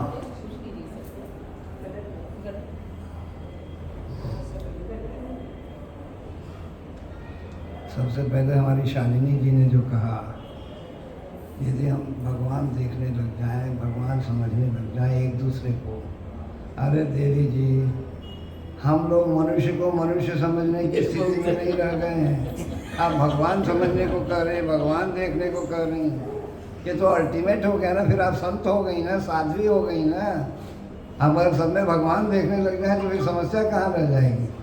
हम लोग तो भगवान क्या देखेंगे, इंसान नहीं देख पा रहे हैं, आदमी नहीं देख पा रहे हैं। पहले आदमी को आदमी के रूप में तो देखें हम। पति पत्नी संबंध सब गौण कर दें, नौकर हो मालिक हो उसको आदमी तो समझेगा। ये हमने मान लो क्या डॉक्टर साहब के यहाँ कि इन्होंने अपने यहाँ के कर्मचारी को भी देखा कि उतना ही सम्मान ध्यान दे रहे हैं जितना ध्यान ये मुझ पर दे रहे हैं। ये पहले चाहिए ना, समान एक हमारा नज़रिया बनना चाहिए ना, समदृष्टि आनी चाहिए ना। मनुष्य के रूप में मनुष्य की पहचान पहले बननी चाहिए, तब ना डिवाइन पहचान में जाएंगे। वो तो एलिवेटेड स्थिति आप बता रहे हैं, वो भी उन्नत स्थिति। ऐसा हो जाए तो मज़ा आ जाए, फिर तो मतभेद रहेगा ही नहीं। हमको आप लोगों से कोई मतभेद नहीं है, क्योंकि हमारा प्रयास यही है कि आप सब लोग उस प्रतिनिधि ही हैं, हमारा ही रूप हैं आप सब लोग। जब हम अपना ही रूप सबको समझेंगे तो मतभेद का क्या सवाल है। ठीक भाई, आप भी ठीक हैं, बहस के लिए जगह ही नहीं रह जाएगी। ये इसलिए अभी पहले हम लोग को शालिनी जी आदमी को आदमी के रूप में ट्रीट करना होगा। पहले आदमी समझें आदमी को हम, वो कोई भी हो, किसी जाति का हो, किसी वर्ण का हो, किसी मजहब का, किसी धर्म का हो, इससे मतलब नहीं है कि नहीं है। पहले हम लोग मनुष्य को पहचानें, मनुष्य को पहचान देंगे तो फिर मनुष्य में भगवान को देखने की भी स्थिति एक समय आ सकती, लेकिन वो बहुत दूर है, अभी ऊपर है। कहना बहुत आसान है, उसको देखना बहुत कठिन है। वो दर्शन है, वो बहुत ऊंचाई की स्थिति है, वो सामान्य बात नहीं है जो आप कह रहे हैं। ऐसा कह लेने से नहीं ना होगा। अभी खट से आपका नौकर कुछ गड़बड़ करेगा तो आपको गुस्सा चढ़ जाएगा, फिर भगवान कहाँ चला गया आपका। अभी आपके घर में नौकर कुछ तोड़ फूट गया, उसके हाथ से टूट गया, फूट गया, आप समझे कि भगवान से टूट गया, चलो जाने दो। ऐसा कहेंगे आप? नहीं कहेंगे, तुरंत गुस्सा आ जाएगा। क्रोध पर कंट्रोल है, लोभ पर कंट्रोल है, तो भगवान को कब हम देखेंगे? जब निर्विकार हो जाएंगे, हमारे अंदर विकार खत्म। विकार में तो हम लोग पुतले हैं, काम क्रोध लोभ मोह मद मत्सर ईर्ष्या सब भरा हुआ है। हम कहेंगे भगवान सब में देखने लग जाए, तो शालिनी जी इतना सहज स्थिति नहीं है। वो डिवाइनिटी को देखना बहुत ऊंचाई वाली बात है। वो हमारा लक्ष्य हो सकता है, लेकिन वो प्रक्रिया नहीं हो सकती है। वो एक स्टेज ऑफ लाइफ है, उस स्टेज में हमको पहुंचना है, लेकिन वो हमारे रास्ते का चीज़ नहीं है। वो रास्ता तो ठीक मिले हमको पहले, एक बात। और दूसरी बात, अभी एक और माता जी उन्होंने कि अकेले पुरुष जी सकता है। देखिए, जीने को नारी भी अकेले जी ही सकती है, क्यों नहीं जी सकती है। एक बार यहाँ राजघाट में जो गांधी संस्थान है, वहाँ एक सेमिनार हुआ। उसमें अब तो नहीं है, विद्या निवास मिश्र वगैरह बहुत से विद्वान लोग थे। उसमें रामजीत सिंह का एक बड़े विद्वान थे, उसके वही डायरेक्टर थे। वो नारी स्वातंत्र के ऊपर था वो सेमिनार। हमारे शास्त्रों में पुरुष जैसी स्वतंत्रता को नकारा गया है नारी के लिए, कि पुरुष जैसी स्वतंत्रता नारी को नहीं दी जा सकती। हमारा कहना था कि ये जो शास्त्र कहता है, इसके आपका प्रश्न इसी से जुड़ा हुआ है। स्वतंत्र अस्तित्व जो है नारी का क्यों नहीं बनता है? इसलिए कि जैसे ही नारी का स्वतंत्र अस्तित्व होगा वैसे ही वो खतरे में पड़ जाती है, किसी उम्र की नारी हो। यदि रात 12 बजे कोई नारी सड़क पर दिखाई पड़ जाए तो आदमी का शैतान जाग जाता है, समझ रहे ना? तो नारी की सुरक्षा के लिए कहा गया कि उसको हमेशा एक पुरुष के साथ, वृद्धावस्था में बेटे के संरक्षण में, युवावस्था में पति के संरक्षण में, और विवाह के पहले माता पिता के संरक्षण में उसको रहना चाहिए, उसकी अपनी सुरक्षा के लिए। अगर वो उस सुरक्षा को त्यागेगी, क्योंकि पश्चिम में शारीरिक पवित्रता का कोई बड़ा महत्व नहीं है, लेकिन हमारी संस्कृति में नारी का शरीर अमूल्य है और पुरुष का मन अमूल्य है। देखिए, ध्यान रखिए, नारी का शरीर बहुत कीमती है, क्योंकि वहाँ से हम आप जन्म लेते हैं। इसलिए नारी का शरीर सबको नहीं उपलब्ध होना चाहिए, उसको पवित्र रहना चाहिए, और पुरुष का मन सब जगह डोलना नहीं चाहिए। अभी ये दोनों गड़बड़ हो रहे हैं पश्चिम से, पुरुष का मन डोल रहा है, नारी का शरीर खत्म हो रहा है, पवित्रता खत्म हो रही है। आज हमारा एक पोस्ट है, हम डालते हैं रोज़ व्हाट्सएप पर, एक पोस्ट डालते हैं रोज़, एक मैसेज डालते हैं, इंग्लिश और हिंदी दोनों में रहता है। कल हमने एक पोस्ट डाला था कि लायक पुत्र, योग्य पुत्र कौन है, उसके क्या लक्षण हैं। आपको तो भेजते हैं, आप तो देखते नहीं हैं, या देखते हो तो पता नहीं। और आज डाला है हमने कि एक योग्य बेटी कौन है। बेटी की सबकी अपनी अपनी भूमिका है, उस भूमिका को समझें। और स्वतंत्रता की जो बात कह रहे हैं, पुरुष अगर नारी के बिना जी भी रहा है तो उसका ज़िंदगी अधूरा है, वो पूर्ण नहीं हो सकता। या तो कोई अवतारी हो, परमार्थ के काम के लिए आया हो, सामाजिक काम के लिए आया हो, तो ऐसे लोग विवाह किए बिना भी रहते हैं। तो उनका हायर गोल के लिए वो जैसे विवेकानंद शादी नहीं किए, आदि शंकराचार्य शादी नहीं किए, बहुत से लोग जो महापुरुष हैं वो बिना विवाह के भी स्वतंत्र रूप से बहुत अच्छा कर गए पुरुष लोग। लेकिन सामान्य सांसारिक जिंदगी में अगर नारी घर की पत्नी के साथ नहीं है तो किसी और नारी के साथ रहेंगे। लेकिन नारी के बिना पुरुष रह जाए, ये हमको नहीं लगता है कि बहुत संभव। नारी रह जाएगी पुरुष के बिना, देखिए हमारा आपको सोच बता दें, क्योंकि जो काम का निवास है, ध्यान से सुनिए, बहुत ये थोड़ा रहस्य वाली बात आपके सामने रख रहा हूँ, क्योंकि सेक्सुअल रिलेशनशिप भी बहुत गड़बड़ है इस समय नारी और पुरुष के बीच में, बहुत अच्छा नहीं है। देखिए भाई, मोबाइल छोड़ो बेटा, अंशिता तुम अभी देखो जो कह रहे हैं उसको सुनो, ये दोबारा थोड़ी मिलेगा तुमको सुनने को। जो काम का निवास है वो पुरुष और नारी में भिन्न भिन्न जगह पर है। नारी के मन में काम का निवास नहीं है, शरीर में काम का निवास है, और पुरुष के मन में काम का निवास है, शरीर में नहीं है। याद रखिए, पुरुष का जो काम का जो इच्छा है वो पुरुष के मन में है और नारी के शरीर में है। नारी क्यों अपने को कंट्रोल कर लेती है? क्योंकि मन से वो अपने शरीर को कंट्रोल कर लेती है। पुरुष क्यों नहीं कंट्रोल कर पाता है? क्योंकि पुरुष के मन में काम है, शरीर में है नहीं। तो शरीर, मन जो है शरीर को बहका देता है, बुद्धि सपोर्ट कर देती है। ये जो इतना दुष्कर्म की घटनाएं घट रही, क्यों घट रही हैं? क्योंकि पुरुष के मन में काम बस रहा है, वो जल्दी उत्तेजित होता है और तुरंत देखता है अकेले में किसी भी नारी को। अगर पर्दा डाल के कोई बहन बेटी आ जाए तो उसके साथ भी उसको कोई संकोच नहीं होगा। समझ रहे आप? ये अंतर है दोनों में। और मन के काम को जीतना ज़्यादा कठिन है। शरीर के काम, इसीलिए कहें ना, नारी पुरुष के बिना जी सकती है, आपको गारंटी से लिख देते हैं हम, लेकिन पुरुष नहीं जी सकता, क्योंकि काम पुरुष में ज़्यादा उत्तेजित करने वाली स्थिति में रहता है हमेशा। जो हकीकत जो बात है आप लोग उसको सपोर्ट करते हो तो ठीक है, हमारा अपना अनुभव जो है वो मैं शेयर कर रहा हूँ।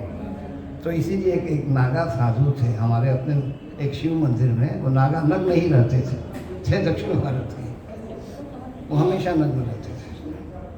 काशी के एक प्रसिद्ध मंदिर का नाम नहीं लूँगा मैं, और हम उस समय विद्यार्थी थे। उस समय हमारी शिक्षा दीक्षा काशी में भी हुई है। तो हम आए थे जब, तो वो नग्न रहते थे, उनके पास हम जाते थे, काजू किशमिश वगैरह उनकी पूजा होती थी एकदम भगवान की तरह। और उस मंदिर के ठीक सामने एक परिवार रहता था जहाँ कुछ लड़कियाँ रहती थी।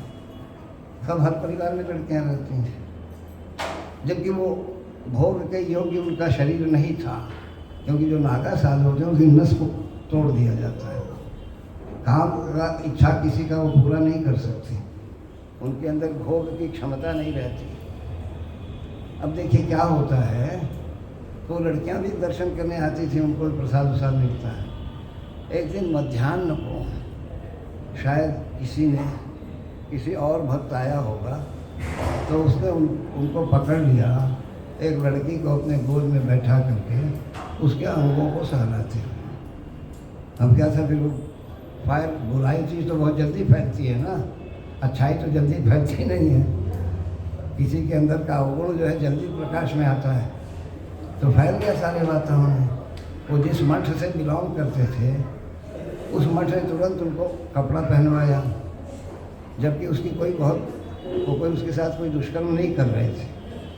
हमने ऐसे इसको पकड़ा कि जो मन का काम है, क्योंकि शरीर में काम है नहीं, मन में है पुरुष के, तो शरीर भोग के योग्य न होने पर भी वो नारी के शरीर के प्रति आकर्षित होता है। ये उसका प्रमाण हमको दिखाई पड़ा कि ये उसकी हकीकत है।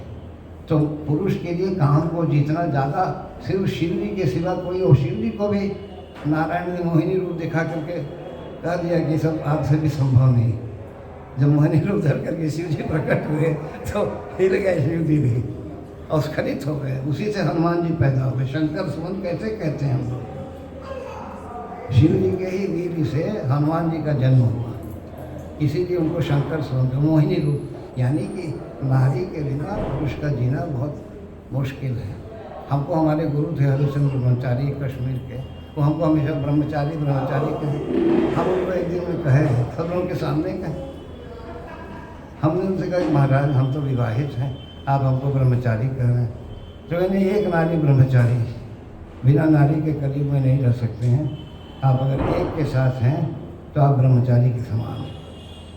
तो इसलिए ये समझना कि नारी अकेले नहीं रह सकती है, ऐसी बात नहीं है। नारी भी अकेले अपना रह सकती है, उसको सपोर्ट चाहिए, पिता का हो, कोई पुरुष का सपोर्ट समाज में नहीं रहेगा बाबू ना, तो नारी नहीं शांति से रह सकती। आप किसी का सपोर्ट आपको लेना, दादा दादी का लीजिए, नाना नानी का लीजिए, सास ससुर का लीजिए, कोई पुरुष का सपोर्ट ये मनोवैज्ञानिक रूप से आवश्यक है। ठीक है, क्या आपको कुछ समाधान हुआ हमारी बात से बहन जी? आपका नाम तो पूछा नहीं हमने। हाँ शर्मिला जी, हाँ नहीं, सपोर्ट लेना ही होगा आपको किसी न किसी का। हाँ नारी को सपोर्ट चाहिए, पुरुष को सपोर्ट नहीं चाहिए। हाँ नारी को बिना सपोर्ट के कैसे होगी? क्या कहना चाह रहे हैं? नहीं करिए, हम चाहते हैं कि सारा जो है अंदर का चीज बाहर आ जाए। सपोर्ट के बगैर सपोर्ट चाहिए, जैसे पहले फादर का चाहिए, हस्बैंड का, बेटे का, वो पुरुष को वो सपोर्ट नहीं चाहिए। साथ में आपको सपोर्ट, उनको साथ दोनों में अंदर सपोर्ट, पुरुष को साथ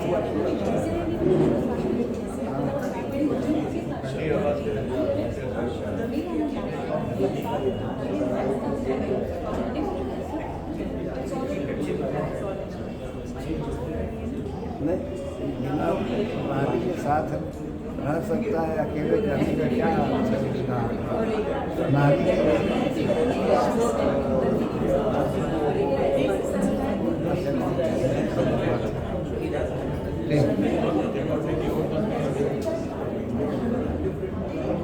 तो सभी का डॉक्टर निर्मल जी को, श्रीमती दीपा जी को, हमारी श्रीमती अनुषिता जी को, क्षितिज जी को और हमारे सभी यहाँ उपस्थित गण्यमान्य गीता प्रेमी जिज्ञासुओं का, हमारी माता बहनों का, सभी का मैं हार्दिक आभार प्रकट करता हूँ और आशा रखता हूँ कि यह प्रथम भेंट भले हो, अंतिम भेंट नहीं है।